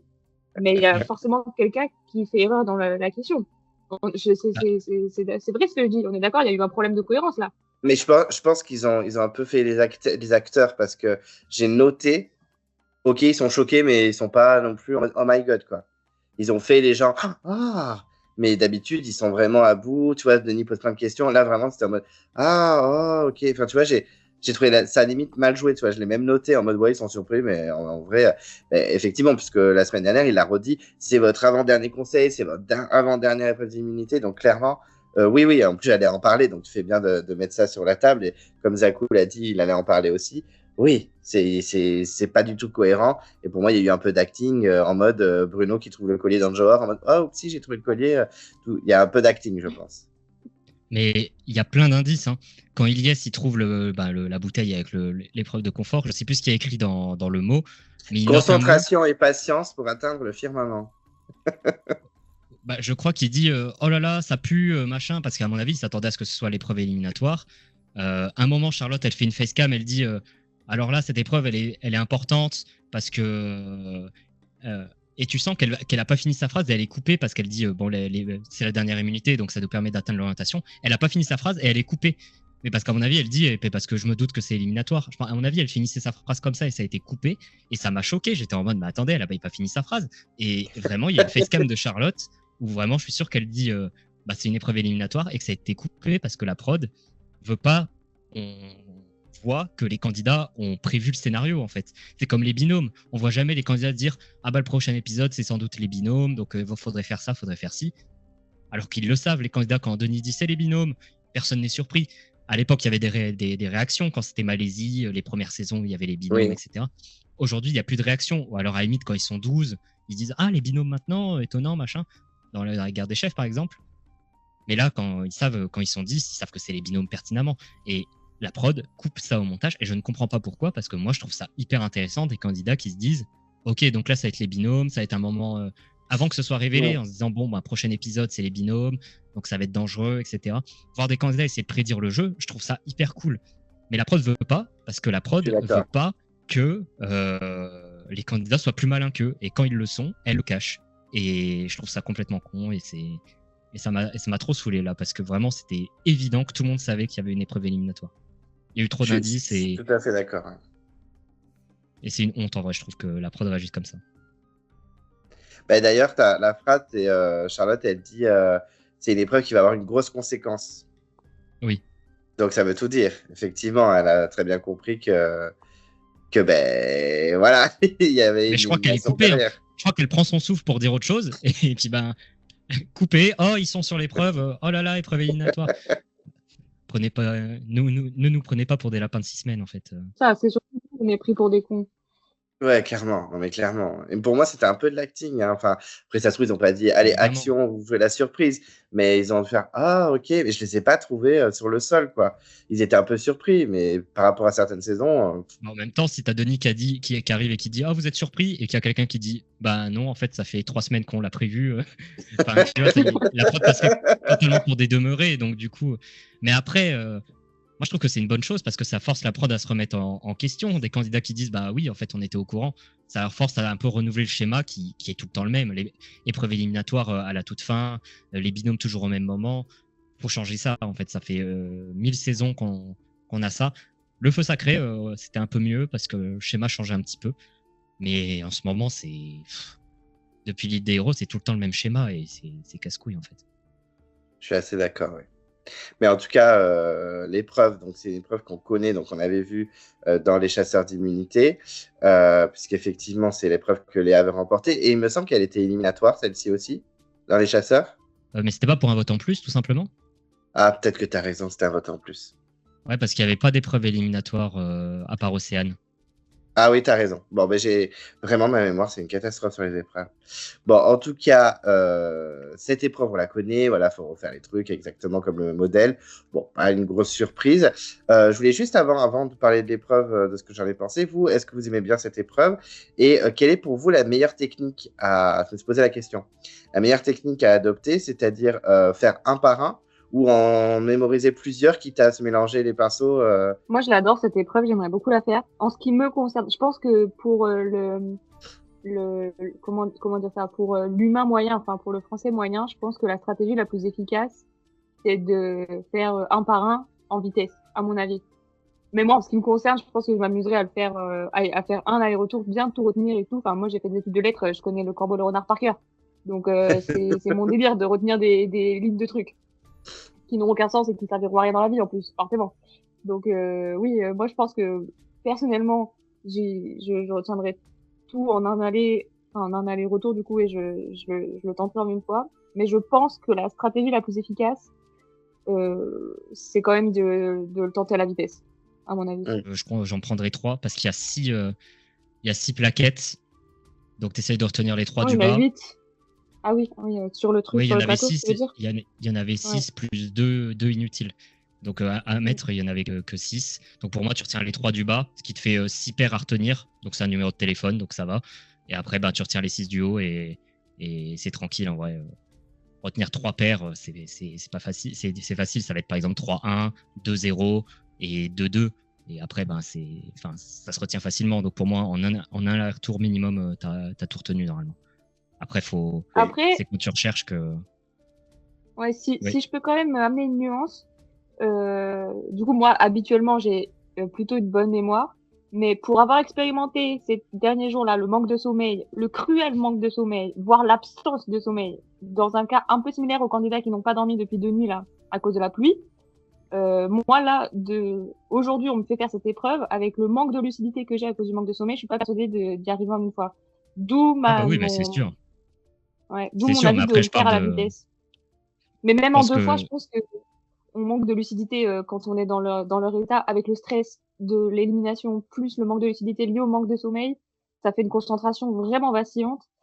Je suis pas hyper même un très fort comme Ilyes d'ailleurs l'a été, mais je crois que même Ilyes il a eu besoin de plusieurs allers-retours, donc je suis pas à mon avis l'état de fatigue cette épreuve à ce moment-là est particulièrement difficile parce qu'elle est à ce moment-là, je pense. Non, mais c'est sûr. Mais je pense que c'est la stratégie que je propose. Je pense que c'est la plus optimale quand tu y réfléchis comme ça. Mais évidemment, sur place, tu vas galérer, tu vas te tromper, etc. Moi, c'est une épreuve que j'aime bien aussi, comme Jeanne. Je la trouve vraiment sympa et tout. Mais là, ce qui était dommage, c'est que on avait très peu de suspense, surtout pour les gens qui étaient au bottom de l'épreuve, c'est-à-dire Sophia, complètement larguée. On a vite compris qu'elle allait sûrement être éliminée en plus par rapport à ce qui s'est passé avant dans le montage. Je me dis, ok, Sophia RIP, ciao, bisous. Donc, zéro suspense pour ma part pour l'éliminer. Au niveau du top, on avait quand même un petit suspense entre Thibaut, Ilyes et Hugo qui se débrouillaient plutôt bien parce que Hugo au départ était vraiment hyper performant puis il commence à faire des petites erreurs. Et au final, c'est Ilyes qui a tiré son épingle du jeu. Vraiment un bon challenge beast de la saison. Il a gagné énormément d'épreuves. Je crois qu'il en a gagné 8, ce qui est assez énorme avec les épreuves de la tribu maudite. Donc, c'est quand même un bon candidat sur les épreuves. Il a été super efficace. Thibaut, deuxième, déçu forcément, mais bon, en tout cas, il a performé. Hugo, grosse déception, parce que je pense qu'à ce moment-là, il s'est dit, terminé pour moi, si je trouve pas de collier entre-temps, je pense que je vais dégager. Et les filles, encore, les 3 filles en dernière, un peu déçu, parce que d'habitude, je suis un peu girl power, j'aime bien quand on a une challenge beast femme qui fracasse tout, telle une Karima ou une Clémentine, par exemple, c'est plutôt intéressant. Là, les filles, un peu déçues, les 3 dernières. Sophie, on la savait condamnée, donc j'étais même pas inquiet pour Cécile, très clairement. Mais bon, voilà, je trouve que l'épreuve était sympa de base, je l'aime bien. Mais là, le manque de suspense pour l'éliminer, ça m'a un peu déçu. Et puis le départ de Sophia, franchement, même si j'étais persuadé qu'elle allait sortir et que je voyais qu'elle avait un peu rendu les armes, ça m'a rendu triste pour elle parce que je me suis attaché à elle au fil de la saison. C'était pas forcément un gros coup de cœur, mais là, j'étais un peu triste pour elle. Ça m'a... Voilà, je la voyais au début. En plus, c'est marrant, Sophia, quand elle parle et que c'est un moment triste, au départ, elle fait trop la fière. On voit trop qu'elle retient ses larmes. Elle parle, elle est en mode non, mais tout va bien, gna. Et puis après, quand elle continue son discours, elle commence à craquer. Et là, ça y est, ses émotions prennent le dessus. Donc, moi, je la trouve super touchante.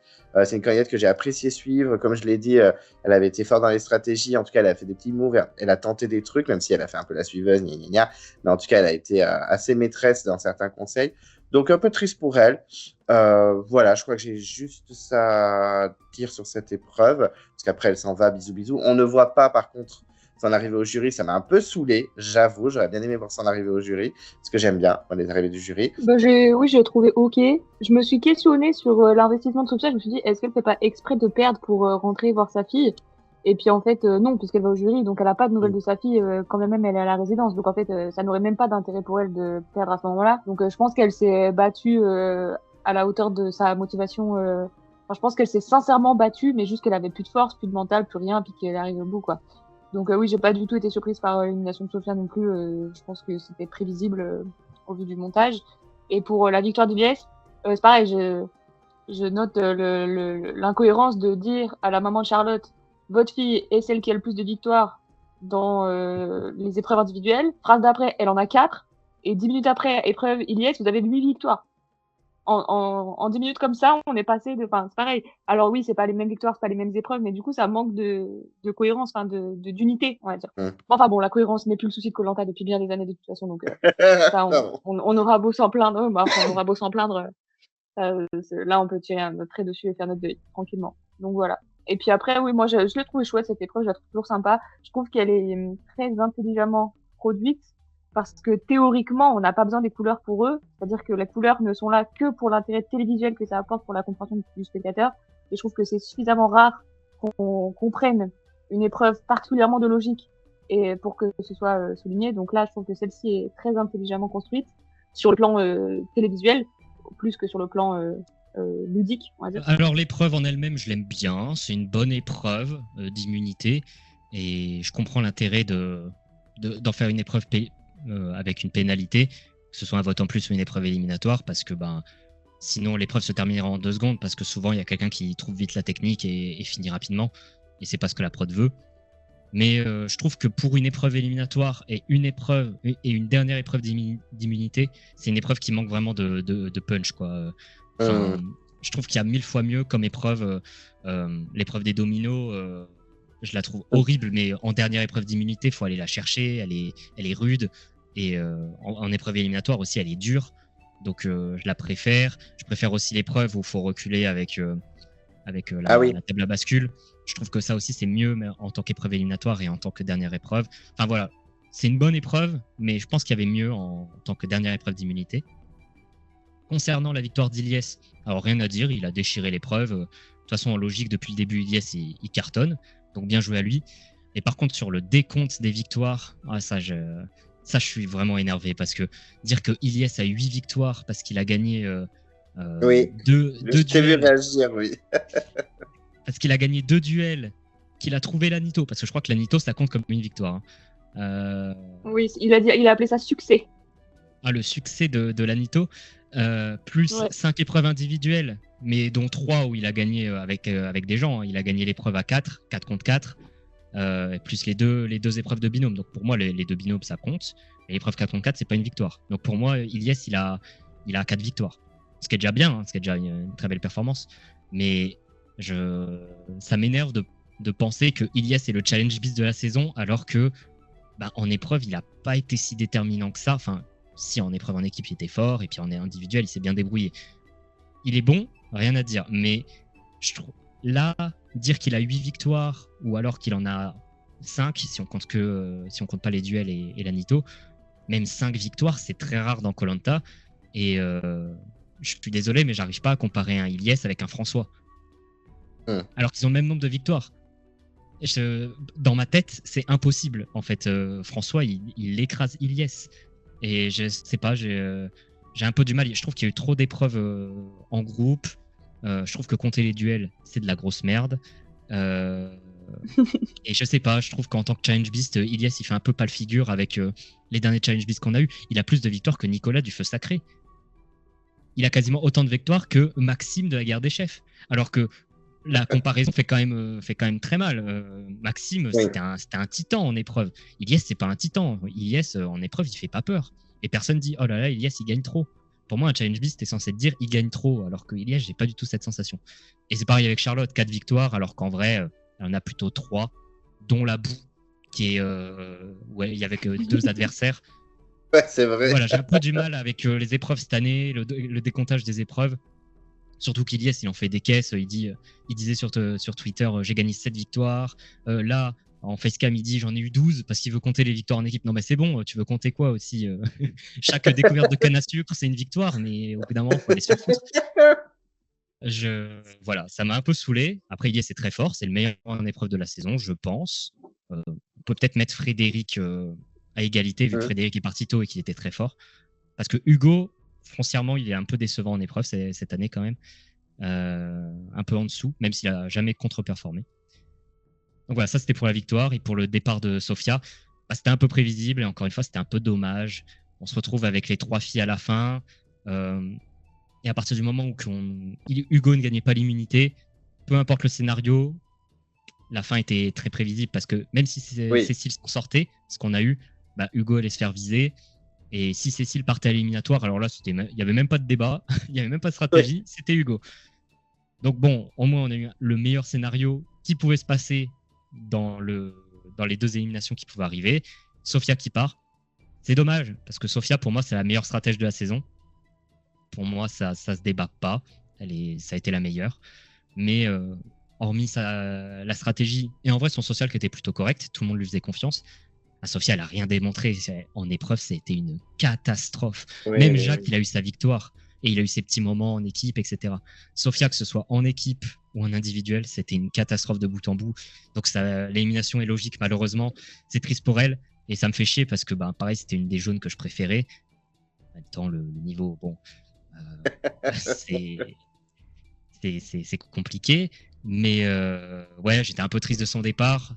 Elle méritait de partir, mais je trouve ça dommage après tout ce qu'elle a accompli en stratégie, qu'elle parte maintenant.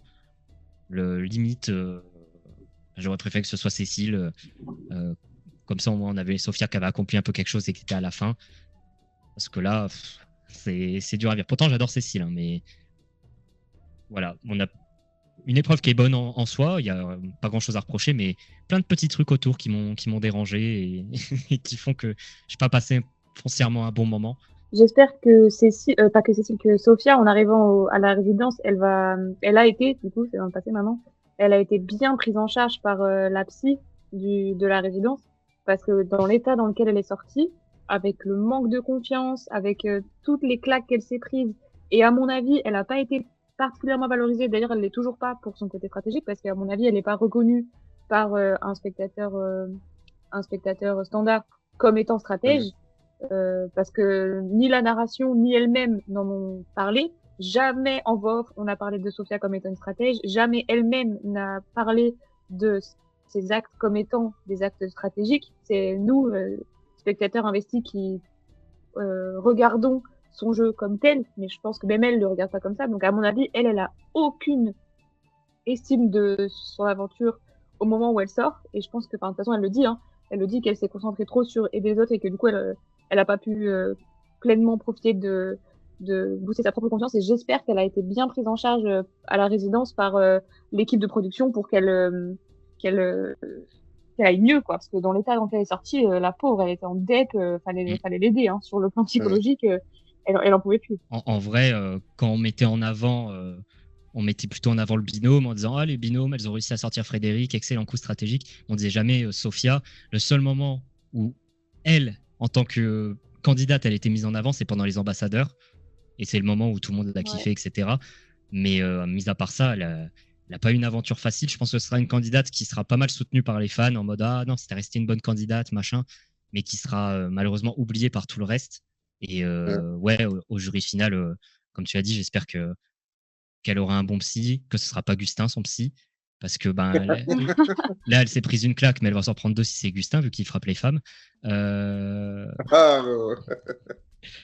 Mais non, pas facile l'aventure de Sofia. Je pense que ce sera une candidate quand même assez sous-cotée. En vrai, on peut même pas dire sous-cotée, parce qu'en soi elle était très nulle en épreuve, la pauvre. Mais je pense que ça restera une candidate appréciée des gros fans comme nous pour sa lucidité stratégique, en fait. Parce qu'elle n'a pas fait des coups de magistraux non plus, mais elle a quand même réussi à sortir, elle et Charlotte, du fond du trou de l'Alliance, sécuriser, revenir dans l'Alliance jaune alors qu'ils avaient trahi leur chef, etc. C'est pas rien. Et puis elle a fait une excellente réunion des ambassadeurs et tout. Je pense que Ça restera la stratège de la saison, hein, si on en parle, vu que de toute façon, il n'y a pas vraiment de stratège cette saison qui sont sortis du lot. Donc, moi, si je devais en désigner une, ce serait Sophia. Petit ange parti trop tôt, Sophia nous a quittés. La vie sur le camp continue, puisque effectivement, ça va être les dernières tractations avant le conseil. Quelle tractation, hein, quel suspense.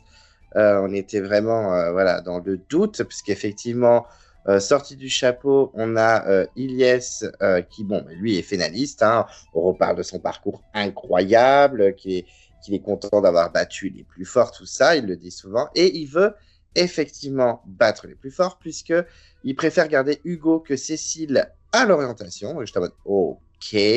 Alors que clairement, pour moi, c'est une très mauvaise stratégie. Parce qu'on sait très bien qu'Hugo s'en est déjà sorti à l'orientation. Il l'a gagné dans la légende, il ne l'a pas gagné en Malaisie, mais il a quand même trouvé son poignard en Malaisie. Il a gagné les poteaux en Malaisie. Certes, il a perdu dans la légende des poteaux, mais il est arrivé deuxième. Donc, c'est un danger sur les épreuves. C'est un danger aussi pour le jury final, puisqu'il y en a beaucoup de gens pro-Hugo dans le jury. Pas tous, mais il y en a quand même quelques-uns. Donc, c'est un peu dangereux de l'amener à l'orientation, mais Ilyes, il se sent pousser des ailes, il veut battre les plus forts, il veut affronter les plus gros dangers, il ne veut pas faire la facilité. Très bien, moi je trouve ça très dangereux de sa part, mais c'est sa stratégie, ok. Et il en discute vite fait avec Hugo, et Hugo, lui, il dit qu'il est prêt à voter contre Cécile. Sur le coup, j'étais en mode, ah bon? Donc ça m'a un peu surpris. Après, Hugo, le stratège, pourquoi pas. Après, en vrai, Cécile, ils n'ont jamais été ultra proches. Il était prêt à la sacrifier quand ils étaient en binôme, alors que par exemple, il y avait un binôme Thibaut et Sophia qui auraient pu être dégagés à leur place aussi. Donc pourquoi pas? J'étais un peu surpris, mais pourquoi pas? Et c'est vrai que Cécile et Hugo, il y a une petite discussion, c'est un peu malaise. Ils sont en mode, bon, toi, tu votes quoi? Je sais pas, à ton avis. Donc c'est un peu le doute. Bon, ils comprennent rapidement par des regards et des petites mimiques que il y a des chances qu'ils votent l'un contre l'autre et que c'est chacun pour sa peau. Ils n'ont pas trop le choix. Même s'ils font une alliance tous les deux avec 3 voix, c'est pas assez. Ils sont 4 jeunes, donc ça va être trop compliqué à moins qu'ils trouvent un collier. Mais là, on sent qu'il n'y aura pas d'alliance possible. Même Hugo, désespoir, va chercher le collier, même si c'est pas trop son délire. Et il va chercher le collier dans les herbes hautes. Et je me suis dit, mais pourquoi Cécile ne le fait pas de son côté aussi? Sur le coup, je me suis dit, c'est quand même un minimum de chercher le collier, surtout que à sa place, j'aurais cherché depuis un moment, parce qu'elle est en minorité depuis un moment. Ça fait pas 2 jours qu'elle est dans l'Alliance des Ex-Rouges contre les jeunes, mais elle décide de pas chercher. On la voit pas chercher. Ok. Surtout que Hugo, il est un peu grillé par tout le monde, donc ils disent, ah, ça se trouve, il aura un collier. Donc au montage, on nous a mis un petit suspense pour savoir si Hugo allait sortir ou pas, est-ce qu'il va trouver un collier, etc. Et Ilyes gratte un peu pour essayer de garder Hugo, même. On sent que Thibaut pourrait suivre Ilyes. Par contre, Jacques et Charlotte, on les sent pas chauds du tout. Donc, même Charlotte se sent même en danger. Au cas où il y a un collier, elle se dit qu'il pourrait voter contre moi. Donc, voilà, on sent que les jeunes, ils ne vont pas suivre cette alliance et ils vont bien dégager Hugo comme c'était prévu. Ah, pour moi, c'était d'une évidence absolue. J'ai eu aucun doute. C'était, de tout l'épisode, hein, toutes les interventions, pour moi, j'ai vraiment perçu ça comme un dernier robage à Hugo, comme s'il était déjà condamné, comme s'il était malade et qu'on faisait un peu une dernière option avant son départ. Donc, aucune surprise. J'ai apprécié comment on pourrait appeler ça, le bagou d'Ilyes, le bagou ou le faible instinct survie. Ça dépend de quel côté de la pièce on se place.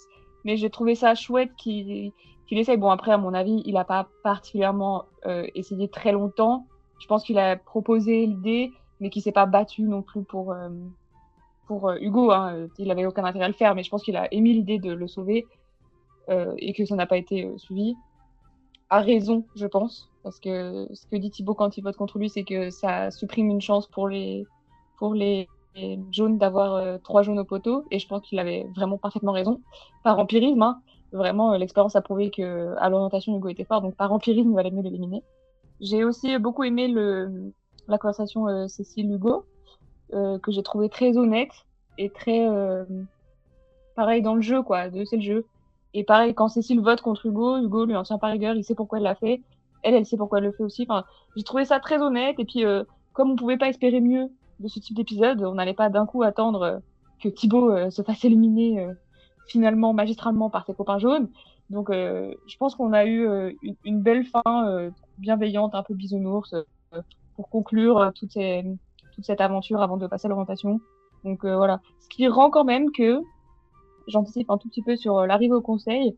Quand Denis ose poser la question qui se sent en danger et que des hypocrites comme Thibaut lèvent la main alors que lui-même sait que même dans l'éventualité où Hugo a un collier et qu'il le joue, et que tout à coup, stratagème, et que même Cécile a un collier et que même n'importe qui d'autre a un collier, Thibaut ne sortirait pas puisque personne ne voterait contre lui et Charlotte serait plus menacée, Jacques serait plus menacé. Donc voilà, c'est bien joli de lever la main, mais je pense que c'est pour la forme, parce que je suis persuadée que s'il avait été éliminé, il aurait fait un petit truc du style « Je suis super surpris », alors qu'il avait levé la main comme quoi il pensait qu'il sortirait. Donc voilà, je pense que enfin voilà, enfin, il a levé la main pour le geste, pour se dire c'est pas beau de se sentir en confiance, vaut mieux toujours douter, mais ça l'aurait pas empêché de dire ah je m'y attendais pas s'il avait été sorti. Donc voilà, c'est plutôt ce genre de petite manifestation un peu ridicule de cette question de Denis qui de toute façon intervient à chaque conseil et elle est simplement gardée quand c'est intéressant. Bon là du coup je comprends pas pourquoi elle a été gardée, mais voilà. Donc j'ai eu une jolie fin un peu douce, sans drama, voilà. Ils sont très vite passés au conseil pour pour sortir Hugo, quoi. C'était la suite logique. Comme Jeanne, hein, aucune surprise. Quand Ilyes est allé voir Hugo, je me suis dit, bon, il est juste con, en fait. Quel intérêt de garder Hugo à ce moment-là? Et pour moi, ça confirme qu'Ilyes n'a juste aucun point de vue stratégique. Il acceptait pas la stratégie. Il acceptait pas la stratégie quand elle était contre lui. Il a rien fait de son deuxième collier. C'est Thibaut qui a dû dire bah attends, on va essayer d'en faire quelque chose, le planquer, machin. D'ailleurs, ce truc-là, aucune nouvelle. Hein. On sait pas qu'est-ce qu'il est devenu, ce collier caché dans le bananier. Donc voilà, j'étais juste en mode bon, Ilyes c'est con. Quand Hugo part chercher le collier, je me suis dit non, la prod, vous allez pas faire ça quand même. S'il vous plaît, parce que Hugo qui dit oh, personne n'est allé fouiller sur cette île là-bas, eh ben, est-ce que j'irai pas tout en haut dans les feuilles où personne n'a jamais été? Bon, je me suis dit ça sent le caméraman qui lui a dit bah va fouiller là-bas, machin. Heureusement, la prod l'a pas fait.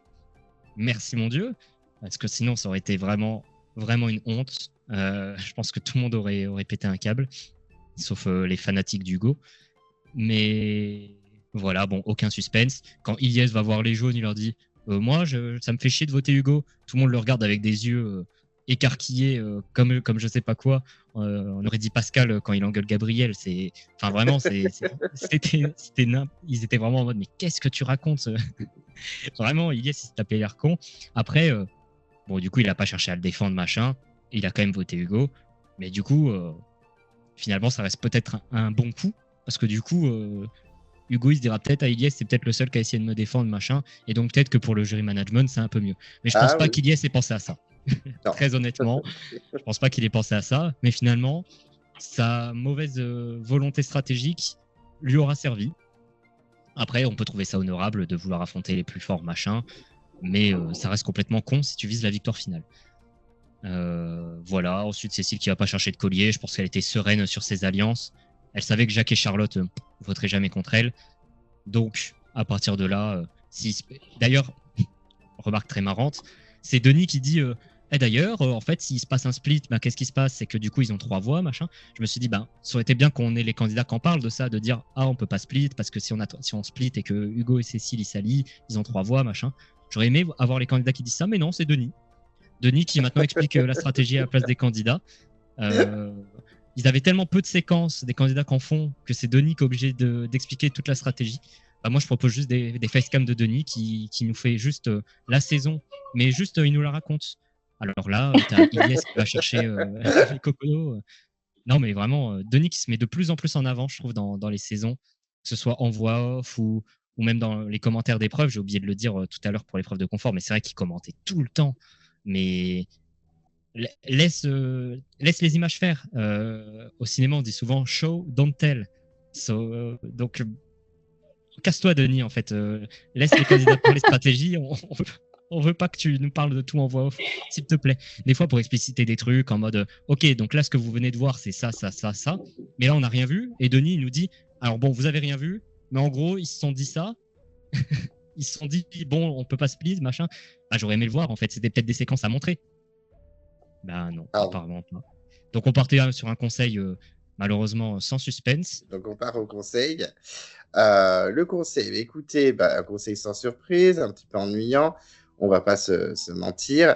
En plus, ces petites discussions avant, rien de foufou. Il y a juste ce qui m'a fait rire, c'est Charlotte qui dit j'ai appris à vivre en collectivité, moi qui suis très solitaire. Ok. Bien content d'être en solo pour la finale, ça dégage. J'en ai marre d'être avec mes camarades, ça me saoule. Ça m'a fait un peu rire. Jacques aussi, sa phrase les dés sont joués. Enfin, les dés vont être joués. Bon, ok. Jacques qui spoil la fin de l'épisode. Hein. Bon, on s'en doutait un petit peu, mais ça m'a fait assez rire. Et puis encore, ça va faire plaisir à Zakou, parcours d'Iliès, beaucoup de victoires, parcours incroyable, improbable, l'île maudite, et puis après, hop, je reviens dans le jeu, etc.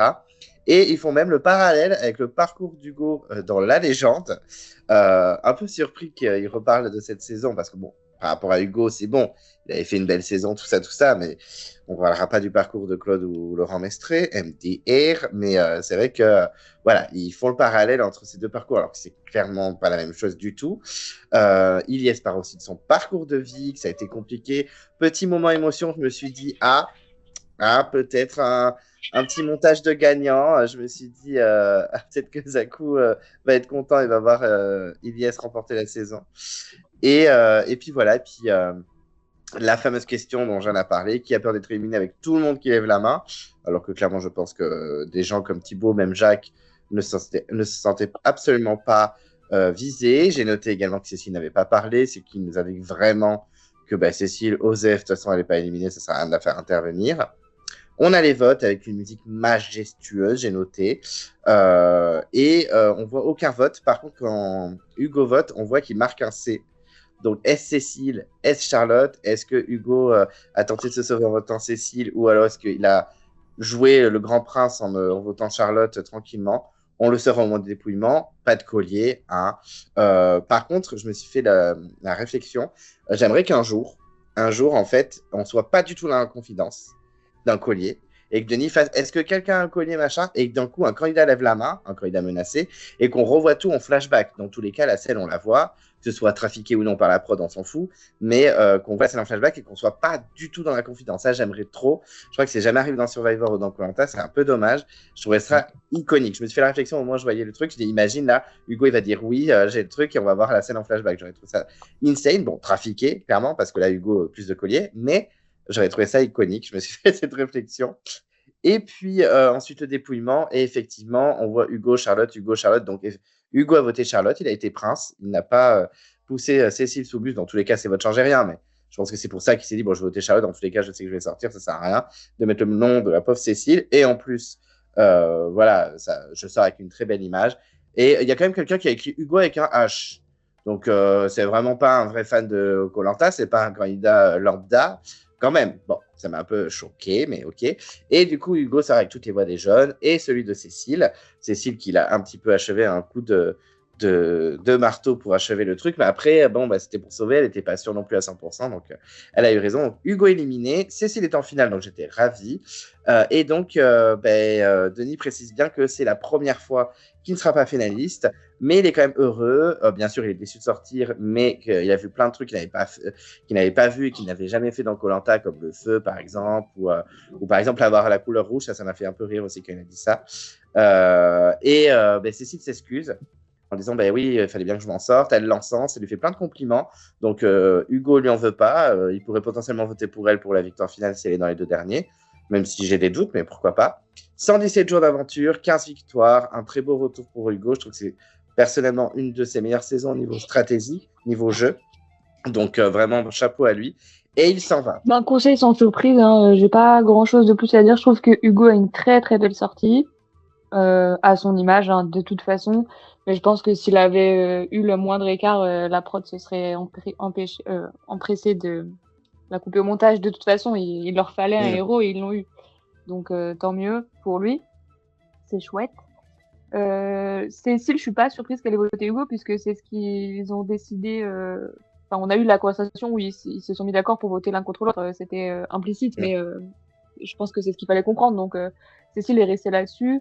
Elle a émis l'hypothèse de faire quelque chose avec Hugo stratégiquement avec leurs 3 voix, mais ils sont pas allés plus loin.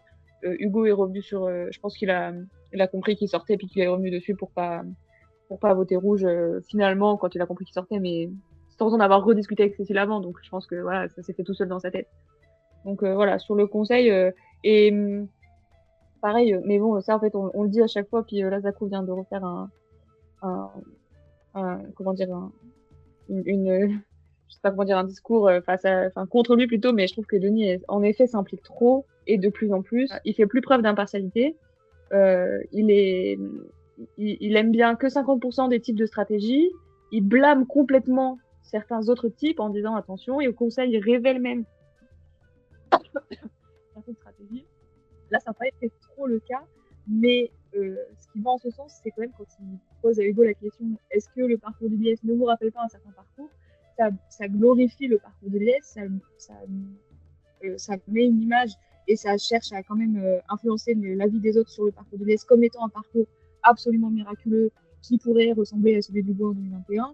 Donc je trouve que toutes ces petites interventions sont plus au service de la télévision parce que Denis aujourd'hui il est complètement acteur du programme, il est plus seulement présentateur.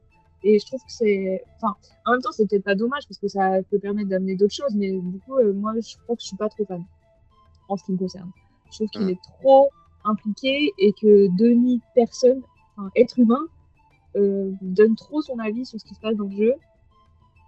Alors que, par exemple, s'il se contentait de le faire en voix off, à la limite, ce serait quand même plus... Parce que ça pourrait être un peu marrant, un peu rigolo d'avoir son avis en voix off. Ça amènerait le programme vers autre chose de peut-être plus comique, mais... Je trouve qu'il le faire en début d'épreuve, en fin d'épreuve, chercher à tirer les larmes aux candidats. Et cette victoire, à qui vous la dédiez? Ah, tiens, votre père qui est mort l'année dernière, c'est fou, dis donc, pleurez pour l'audience. Voilà, je trouve qu'il en fait un peu trop dans ces moments-là, au conseil aussi, et que du coup, ça biaise un peu l'autonomie de pensée des candidats sur place. Plus que pour nous, parce que nous, on s'en fout, et puis on fait notre propre jugement avec les images qui sont déjà manipulées, donc on est nous-mêmes manipulés par les images en général. Denis n'a pas besoin de rajouter une couche. Mais je trouve que du coup, ça crée un peu de...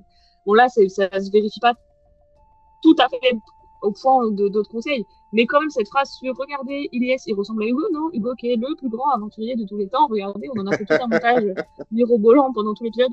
Voilà. Donc, je suis un peu mal à l'aise par rapport à ça. Je pense que je fais partie de la team qui pense que le programme survivra à Denis quand il décidera de rendre sa casquette.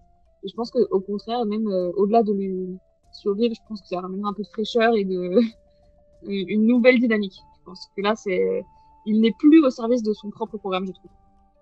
Voilà. Et sur le conseil, bon bah oui, très très prévisible. La sortie d'Hugo est tout à fait annoncée, donc sans surprise. Le parcours d'Ilyes glorifié à mort, ça m'a saoulé. Je crois que c'est pendant l'épreuve, Denis avait dit seulement au début qu'il était en danger, machin, parce qu'après, ça a roulé, Ilyes. Vraiment, son parcours a pas du tout été semé d'embûches. Il a été sur la tribu maudite où il avait vraiment le temps de s'en sortir. Bien joué à lui, il s'en est sorti en premier, machin. Et après, il a failli y retourner, mais il s'en est ressorti. Ok, bien joué. Mais derrière, plus jamais en danger, protégé par tout le monde qui le surkiffe. Ça veut dire que c'est un bon joueur. Mais vanter son parcours comme étant celui d'un survivant, etc., je trouve ça un peu abusé. Et même si c'était le cas, je trouve que la prod a vraiment du mal à nous le vendre. Parce que, je sais pas, il n'y a pas d'impact. Personne se dit waouh, le parcours d'Ilyes, incroyable. Alors qu'une Alexandra. Ils avaient super bien réussi à le vendre. Un Hugo, ils en ont fait des caisses avec le Phoenix, machin, le Phoenix de la légende. Mais au moins, ça marchait bien. Une Tania, un parcours improbable, mais ils arrivaient bien à le vendre, même si je trouvais qu'ils en faisaient 15 000 tonnes. Au moins, ils nous le vendaient bien. Même une Julie, l'année dernière, ils pouvaient dire parcours what the fuck, on ne pensait pas du tout vous voir arriver là. Mais Ilyes, ils n'arrivent pas à nous le vendre. Je ne ressens pas d'impact dans le parcours d'Ilyes. J'arrive pas à me dire qu'Ilyes c'est un outsider alors qu'il était sur la tribu maudite, parce que la tribu maudite c'est un flop et parce que c'est pas tant un parcours d'outsider que ça. Donc ça c'est un point, mais de toute façon c'est un point global de la saison. Je trouve que le montage est mal foutu pour les storylines et pour les victoires. On n'a aucun impact dans les victoires, on n'a aucun impact dans les storylines. La seule storyline qui a à peu près marché, c'est celle de Gustin avec Sarah. ou alors à la limite Frédéric avec Charlotte Sophia. Mais après, il Mhm. n'y a plus rien. Il n'y a plus aucune storyline qui marche. J'en ai plus rien à foutre des histoires, des parcours des candidats et tout. Il n'y a plus rien qui m'impacte.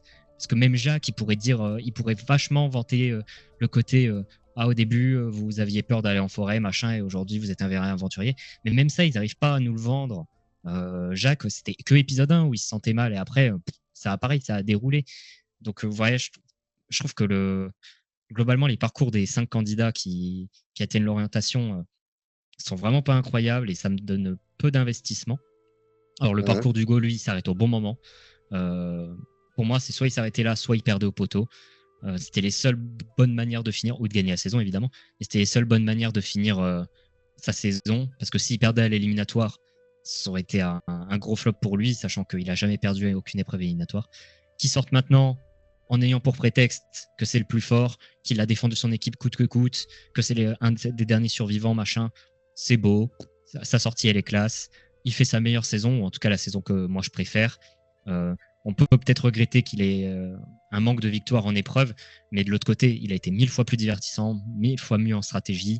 À la fin, son discours, il est que orienté sur la stratégie, j'ai trouvé ça très cool. Donc voilà, beau parcours d'Hugo. Et ensuite, ouais, je voulais revenir sur les flashbacks que tu as évoqué, Clem. Je crois que c'est Polycrate qui en parle tout le temps, il adorerait ça aussi. Il adorerait vraiment qu'on ait un flashback, machin. Moi, ça me ferait plaisir au moins d'essayer une fois, voir ce que ça donne, voir comment les réseaux sociaux réagiraient. Parce que c'est sûr qu'il y en a qui disent ah bah si c'est un flashback, c'est que c'est truqué. Bah en fait, Mhm. non, ça veut pas dire Ça change grand-chose. rien. De toute façon, c'est déjà truqué. Ou alors, c'est juste un effet de montage, en fait. Donc, pour moi, ça change pas grand-chose. Faudrait au moins essayer une fois, voir comment ça rend. Est-ce que ça rend le truc impactant? Est-ce qu'on serait choqué devant notre écran, machin? Je trouve que ça serait un bon truc de montage à essayer. Et un dernier point par rapport au conseil. Bon, ben, Jeanne l'a évoqué tout à l'heure, mais Thibaut qui lève la main alors qu'il a jamais été en danger depuis le début. Il a jamais reçu un seul vote contre lui. Enfin, aucun sens. Le vote contre Hugo avec un H dessus, je me demande même si c'est pas lui qui l'a écrit, alors que pour le confort, il a dit une phrase qui m'a trop saoulé. J'aime pas Thibaut. Voilà, je pense qu'on l'a compris. Il a dit que Hugo, c'est son idole depuis toujours, ou je sais pas quoi. Mais quelle honte de dire ça, putain de merde. 100%, il a même pas vu une seule de ses saisons.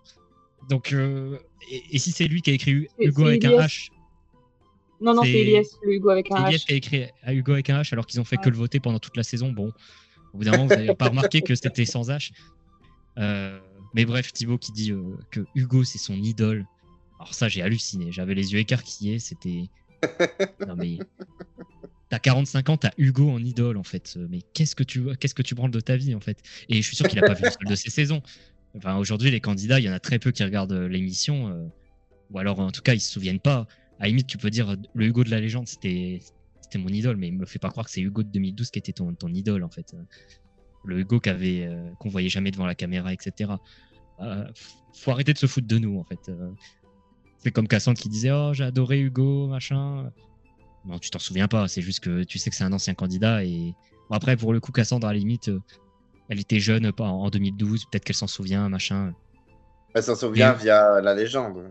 oui voilà, je pense que la plupart ils se souviennent vraiment pas. Mais Elle regarde, ça n'a pas de fatigue qui soit. Dans l'interview, elle a dit non, mais le gagnant, par contre, what the fuck, il n'a rien fait. Alors que c'est Hugo. ah mais voilà, les candidats ils en font toujours des caisses, c'est comme pendant l'éliminatoire, ils en font des caisses en mode oh on savait pas machin.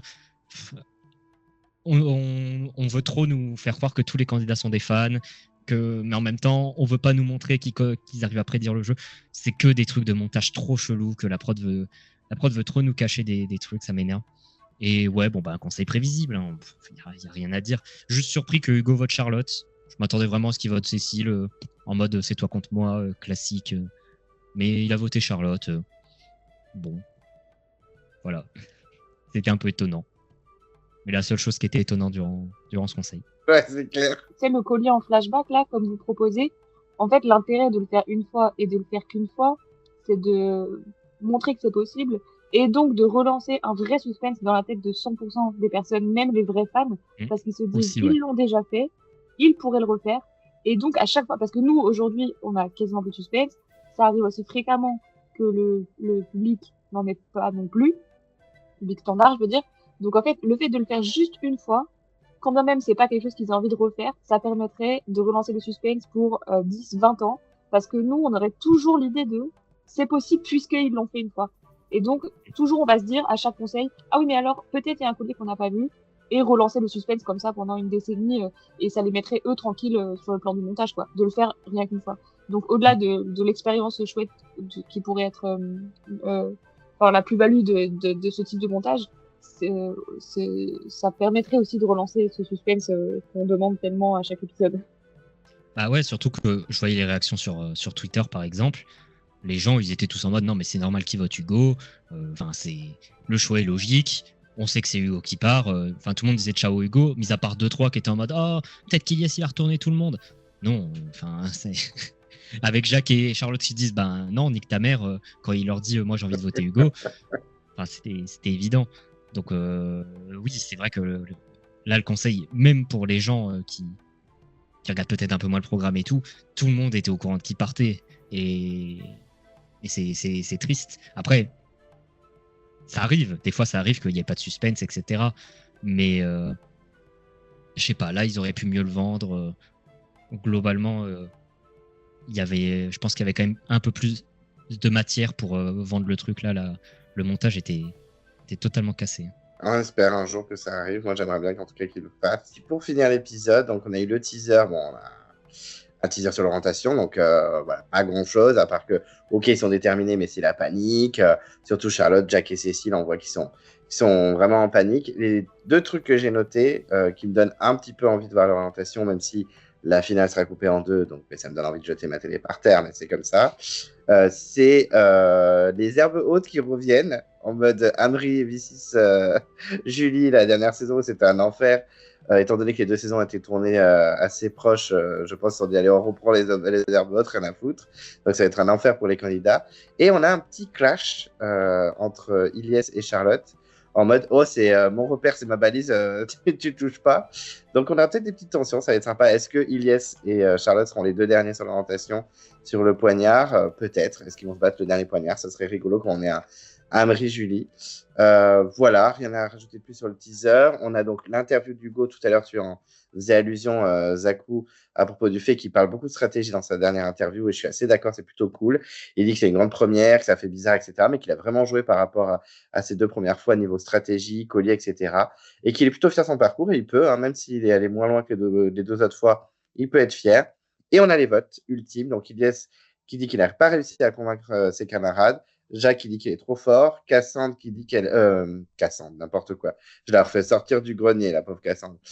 Charlotte qui vote contre Hugo parce qu'elle est trop proche de Cécile. Donc, je trouvais ça cool de mettre ça en avant, le fait que Charlotte et Cécile sont vraiment copines à fond.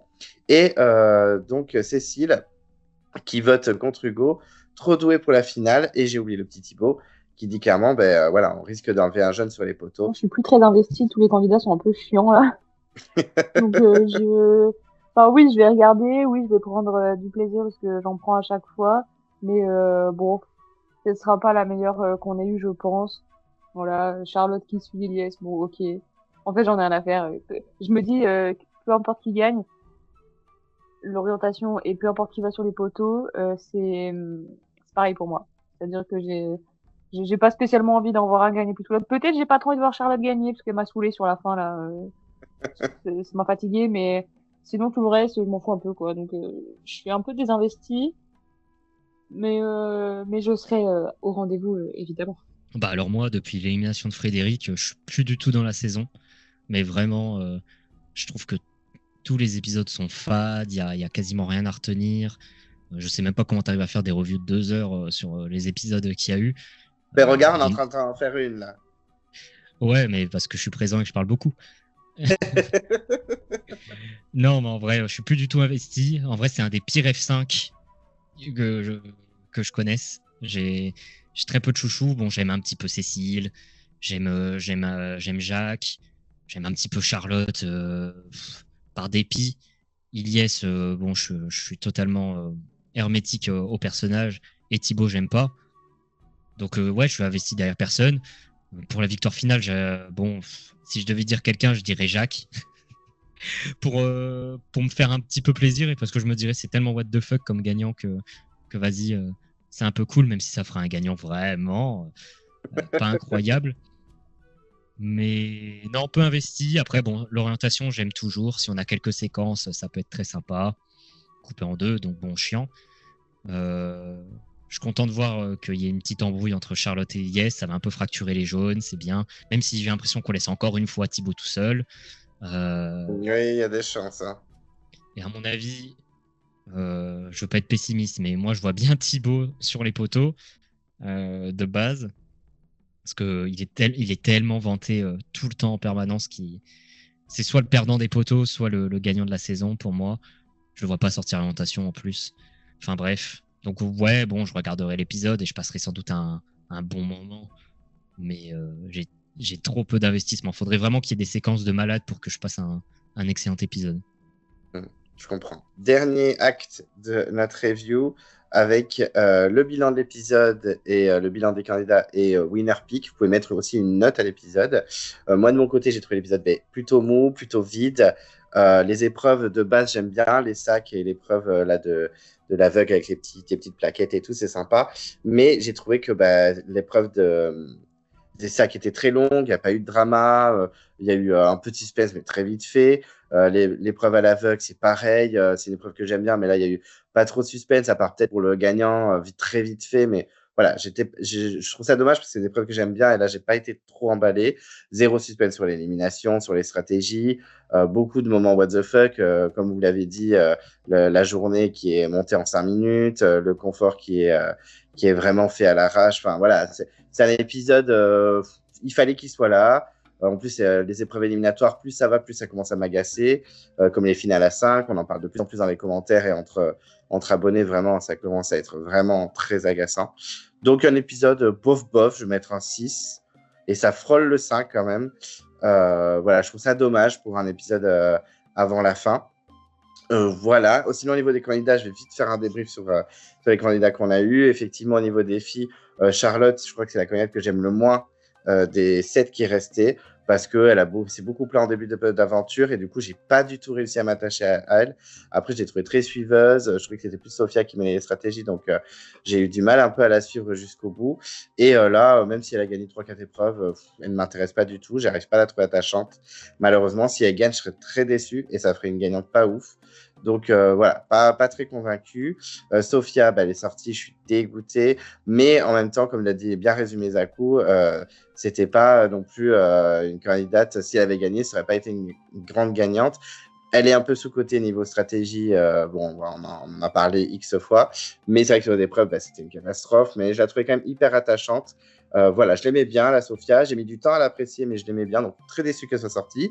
Cécile, une de mes petites favoris depuis le début, est toujours là. Alors, par contre, elle a un parcours un peu what the fuck. Et clairement, ce serait une très mauvaise gagnante. Mais je l'aime bien. Voilà, je la trouve solaire, je la trouve agréable. Si elle gagnait, ce serait mon petit guilty pleasure. Mais objectivement, ce ne serait pas une très, très grande gagnante.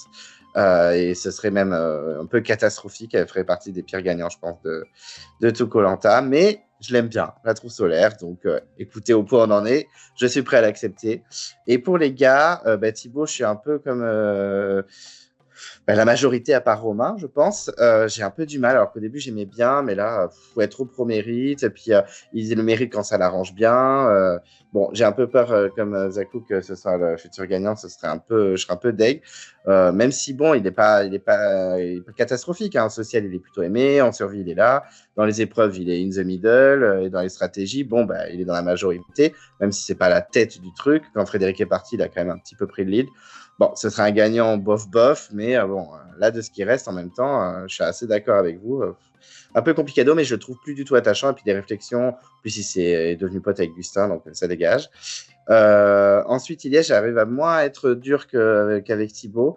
Il est quand même très solaire, machin, etc. Il prend sur lui, voilà. Il est pas trop rancunier au niveau des votes, au niveau des choix des sacs et tout, machin. Mais par contre, je suis assez d'accord, il est complètement surcoté par le montage. 18 épreuves gagnées, voilà, un peu flemme. Je trouve quand même que ce serait de ce qui reste un gagnant respectable, mais assez bof aussi. Je l'aime bien quand même parce que je le trouve assez solaire, souriant, attachant, et j'ai quand même aimé son parcours, même si l'île maudite, je suis d'accord, c'était un flop. Mais au moins, ça justifierait le nom de cette saison. Voilà, Hugo, je trouve que c'est quand même un très beau parcours. On l'a dit 1000 fois, c'est sa meilleure saison. C'est peut-être la première fois que j'ai trouvé un petit peu attachant. Donc ouais, un très bon parcours. C'est bien qu'il sorte maintenant. Ça aurait été un très bon gagnant. Mais bon, il a déjà gagné, donc ça m'aurait saoulé un petit peu. Et il a été un peu aidé vite fait par la prod, vite fait quand même, un petit peu. Il a quand même, voilà, il voulait en faire le héros de la saison, comme vous l'avez dit. Et c'est grave le cas. Donc ça reste quand même son meilleur Koh-Lanta. Et puis, il reste qui comme garçon? Il ne reste plus que Jacques. Jacques, je suis d'accord, ce sera un gagnant what the fuck, ce sera assez rigolo.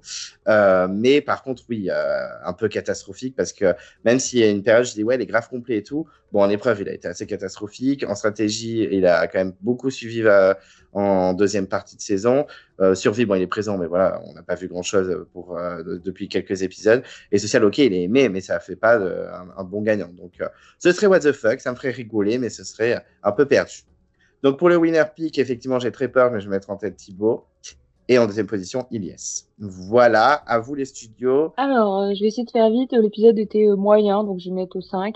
Voilà, je suis toujours contente d'être là, mais je suis... Enfin, voilà, mais bon, ça fait un peu des années que c'est comme ça. Je regarde un peu aussi par habitude, moi, maintenant. Hein. Parce que voilà, j'ai grandi avec, donc je continue de regarder. Et puis, ça fait un moment en famille, donc c'est sympa. Donc, mais je vais rester sur 5. Le winner pick, moi, je vais plutôt aller sur Ilyes parce que j'ai envie d'y croire par la force de l'attraction. Donc, je me dis que si on pense que c'est pas Thibaut, peut-être que ce sera pas Thibaut. Mais bon, je pense que je suis un peu dans le déni. Mais j'avoue que je suis pas trop fan de Thibaut non plus. Et puis, même si Thibaut et Ilyes ont le même discours, Ilyes a l'avantage de la jeunesse. Enfin, je veux dire, il est né après les années 2000. Thibaut, il a 45 ans. C'est ce que disait Zakou. C'est un discours qui... Mais bon, en même temps, enfin, je veux dire, il est agriculteur, hein, donc ça va aussi avec le personnage. Un agriculteur, on n'attend pas tellement de lui qu'il devienne stratège à Koh-Lanta. Enfin, il fallait, il entre dans le profil type du méritant et du premier, donc c'est cohérent. Donc voilà. Ilyes, moi j'aime bien, je trouve il est chouette. Jacques aussi j'aime bien, je trouve qu'il est chouette. Hugo, ben j'aime bien, je trouve qu'il était chouette aussi. Et alors les filles, alors Cécile, je trouve que c'est une belle personne et une personne belle en plus. On peut mettre belle avant et après l'adjectif, après le nom, parce que franchement, je trouve que déjà elle est magnifique pour 42 ans. Je trouve qu'elle 42 ans et 40 jours d'aventure, franchement, elle est magnifique. À ce stade de l'aventure et de la vie, j'aimerais bien en arriver là moi aussi plus tard. Donc, et en plus, je trouve qu'elle est vraiment bienveillante. Bon, alors on l'a pas beaucoup vue, voire pas du tout. Elle a vraiment été un peu fantomatique toute la saison, mais toutes ses interventions, c'est des interventions profondément gentilles, profondément humaines, qui transmettent des valeurs qui sont vraiment positives. Donc, c'est pareil, c'est un peu bisounours, mais ça, il en faut des gens des bisounours, hein, même à la télé, et heureusement qu'on en représente des gens gentils, ça donne un peu envie au monde de l'être, tant mieux qu'elle soit là. Par contre, bon, alors Sophia, j'ai pas d'avis, sans avis. Et Charlotte, elle m'a un peu saoulée là sur la fin. Je trouve qu'elle tourne en rond. Elle parle de sa mère, 36 heures par jour. C'est tout le temps en train de plaindre ou de se pleurer, de se plaindre ou de pleurer. Puis j'ai pas trop aimé le personnage de Charlotte. Moi, pourtant d'habitude j'aime bien les Belges, hein, mais là, d'habitude être belge, ça vaut pour. Je soutiens ce candidat quoi qu'il, par défaut parce qu'il est belge, par patriotisme, on va dire. Moi, je suis née sur la frontière avec la Belgique, donc d'habitude, ça vaut tout court, mais là, elle m'a saoulée sur la fin, donc voilà, plutôt bof. Pour la note de l'épisode, je mettrai 3,5 parce que moi, j'ai pris l'habitude de mater les épisodes en replay, sans pub, en 1.5, donc vitesse accélérée, et donc là, je l'ai un peu subi, l'épisode. Je pense que sans ça, bon, je mettrais 4,5 maximum, parce que quand même, l'épisode, il n'y avait rien. C'est triste à dire, mais j'ai limite envie de dire que merci la venue des proches, parce que c'est limite le moment que j'ai préféré de l'épisode. Et quand tu dois dire ça dans l'épisode, c'est quand même très grave. Parce qu'à une époque, on disait que c'était les moments à retirer dans l'émission. Maintenant, c'est les moments à garder. Et on doit retirer tout le reste. Mais voilà, pas grand-chose à dire. Un épisode vraiment fade. Voilà, pour le winner pick, pour moi, ça se joue entre Thibaut et Ilyes. c'est quasiment une évidence. Je mise peut-être sur un parcours what the fuck de Jacques. Il faudrait vraiment le scénario parfait pour qu'il passe et que tout le monde vote pour lui. Dans les candidats restants, si je fais un petit bilan, Thibaut, j'aime pas. J'aime pas. Il me fait pas mal penser à Brice de Malaisie, c'est-à-dire que c'était quelqu'un qui était juste sympa au début. Une fois que le leader de sa stratégie est parti, c'est lui qui a repris un peu le lead, qui a essayé de remotiver les troupes, etc. Je trouve que c'est un peu le même type de parcours, sauf que Brice a 1000 fois plus de charisme et 1000 fois plus de compétences. Donc voilà, Thibaut, pas grand-chose à dire. Il serait pas incroyable en tant que gagnant. Il serait in the middle, voire assez bas. Parce que, ok, il a fait un peu de stratégie, et puis socialement, personne n'a jamais voté pour lui, donc il n'y a rien à lui reprocher. Mais je sais pas, manque de panache. Manque de panache et d'intérêt. Ilyes, à l'inverse, si on reste dans Malaisie, ce serait le Hugo, c'est-à-dire un candidat un peu fade. Voilà, il est gentil. Il est là, il dit des phrases un peu banales. Oh, moi je veux battre les plus forts, machin. Oui, bon, on se fait un peu chier. Il a remporté pas mal d'épreuves, mais d'un côté, il est un peu con. Donc voilà, ça sera un meilleur gagnant que Thibaut, mais c'est très léger, ça resterait quand même un gagnant pas incroyable, mais au moins ça permettrait à la preuve de dire ah, vous avez vu, la tribu maudite, ça a eu un impact. Et ils en feraient des caisses, il sera en mode oh, il s'est sorti de la tribu maudite, cette tribu qui était vraiment hyper dangereuse. ça va me saouler s'il y a ça en finale et que Ilyes est en finale. Donc voilà, ça c'est pour les deux que j'aime le moins qui restent. Charlotte ensuite. Charlotte, elle est assez, en fait, elle manque de charisme. Je pense qu'elle pourrait vraiment être une candidate sympathique si elle avait plus de charisme, qu'elle dégageait quelque chose. Heureusement, Charlotte, elle dégage rien. C'est censé être la meuf forte en épreuve de la saison. On peut pas la comparer à une Luana, une Maxine ou je sais pas quoi. Enfin, il y a vraiment une grosse différence. Elle a pas fait de stratégie très suiveuse. Ouais, ce serait une gagnante vraiment pas incroyable. Mais bon, je la préfère quand même aux deux autres. Cécile ensuite, bon, oui, c'est un petit bijou. Je dirais pas qu'elle est bisounours par contre, parce qu'elle a quand même eu des facecam où elle taclait quand même pas mal de gens. Elle n'hésite pas du tout au binôme, elle n'a pas hésité du tout à trahir Maxime et Cassandre, puis à revenir vers eux. Quand ils discutaient stratégie, elle disait bah non, moi je suis pote avec Sophia, Charlotte et Jacques, on vote pas pour eux. Nickel, elle impose ses choix, etc. Donc je pense pas qu'elle soit bisounours. Mais je trouve qu'elle aurait pu vraiment avoir un montage un peu plus accentué sur son côté rejeté des rouges qui finalement est la dernière survivante. La prod n'accentue pas là-dessus alors que pour moi c'était le scénario parfait pour elle et qu'on se dise bon, c'était elle la rejetée du début qui a réussi à survivre, machin. C'est dommage, ils accentuent pas dessus alors que ça pourrait être un truc scénaristique sympa. Par contre, ça ferait une gagnante catastrophique. Il y a vraiment rien. Ce serait comme une Julie l'année dernière. C'est-à-dire elle est gentille, elle est un peu rigolote. Mais à part ça, il n'y a pas grand-chose. Et enfin, Jacques. Jacques, j'ai donné mon avis tout à l'heure. Il est what the fuck. Il est très cool. Mais c'est pareil, c'est un gagnant totalement absurde. Mais qui aura un peu joué, qui aura eu un excellent social. Mais bon, en épreuve et tout le reste, pareil, je m'attendais à mieux de Jacques. Je pensais vraiment que Jacques, il allait faire autre chose qu'être un suiveur d'équipe. Enfin, si j'avais à peu près dit, j'avais peur, je l'avais dit épisode 1, vu que j'avais fait la revue de l'épisode 1, j'avais peur que Jacques ce soit le toutou de Frédéric. Il l'a été, et après il a été le toutou de Thibaut et d'Ilyes. Donc c'est un peu dommage, parce qu'on a que des candidats suiveurs, sauf Thibaut. Mais en même temps, Thibaut, c'est Thibaut, quoi. Donc c'est vraiment un F5 qui est parmi les pires pour moi. Il y a quasiment rien à sauver. Faut pas oublier pour Jacques quand même que Frédéric, qui était son meilleur allié, puis il était très très proche de lui, faut s'en rappeler, c'était vraiment un gros binôme tous les deux, ils fonctionnaient vraiment bien ensemble. Frédéric a dit quand il arrive au jeu final, je voudrais influencer le jeu, même après ma sortie. Donc il y a un monde où si cette phrase avait un intérêt scénaristique dans le jeu puis qu'elle a été laissée au montage, il y a un monde où si Jacques arrive en finale, le jury vote pour lui parce que Fred a retourné la tête de tout le monde en fait. Sinon cette phrase n'avait pas d'intérêt, elle était là juste en décoration. Mais on peut y penser aussi. En plus, Jacques, il a aucun ennemi.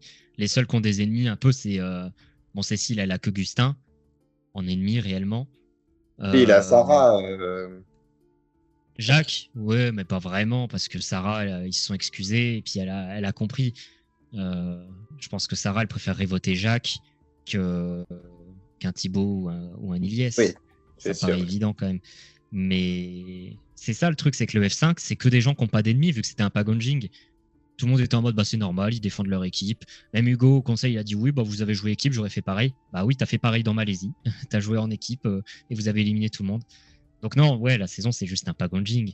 C'est les seuls moments où on a eu des éliminations un peu surprenantes. C'est Frédéric qui a pris pour toute l'équipe jaune. Il a pris pour tout le monde, alors que c'était même pas celui qui était forcément le plus responsable de la situation. Et Fabrice, parce qu'il a tiré les boules. C'est vraiment les seules éliminations des jaunes. Et tout le reste, ça a été que des rouges, pagonjing, etc. Avec Gustin qui a enfoncé le clou. Donc voilà, c'est pas une saison. Ça fait vraiment vieille saison, en fait, le déroulé. Je suis assez d'accord. Écoutez, vraiment, merci. Merci à vous deux, c'était super sympa. J'ai vraiment aimé discuter avec vous. J'ai rigolé. Surtout que c'était un épisode assez mou. Donc, vraiment, merci d'avoir été là. Et puis voilà, merci vraiment. On a passé une bonne soirée, deuxième partie de soirée. Puis on espère se retrouver pour d'autres reviews ou autres débats. Moi, tu me rappelles l'année prochaine pour l'épisode des téléphones. De toute façon, je suis habituée. Téléphone et proches qui viennent. Exactement. Bah, t'inquiète, Jeanne, moi, c'est la même. Hein. Je suis toujours au téléphone ou les proches. On en avait déjà fait un ensemble, je crois. Oupsie. Oui, il me semble c'est aussi pas fait qu'on a fait celui de l'année dernière. Désolé. Ouais, moi, Après, moi, je suis tout le temps là. je... Moi, je fais partie des meubles. Hein. Donc, moi, je suis moins souvent là, mais au moins, je sais toujours ce que je dis. Je suis cohérente avec moi-même. Là, on peut pas me reprocher de manquer de cohérence. C'est clair. Ok, merci à vous. Reposez-vous, surtout. Surtout toi, Jeanne, repose-toi, profite. Et puis, moi, je vais aller faire un gros dodo, là. Merci à vous, bonne soirée. Et puis, on se dit à très, très vite. À bientôt, merci. Salut, merci à vous. Au revoir. Au revoir.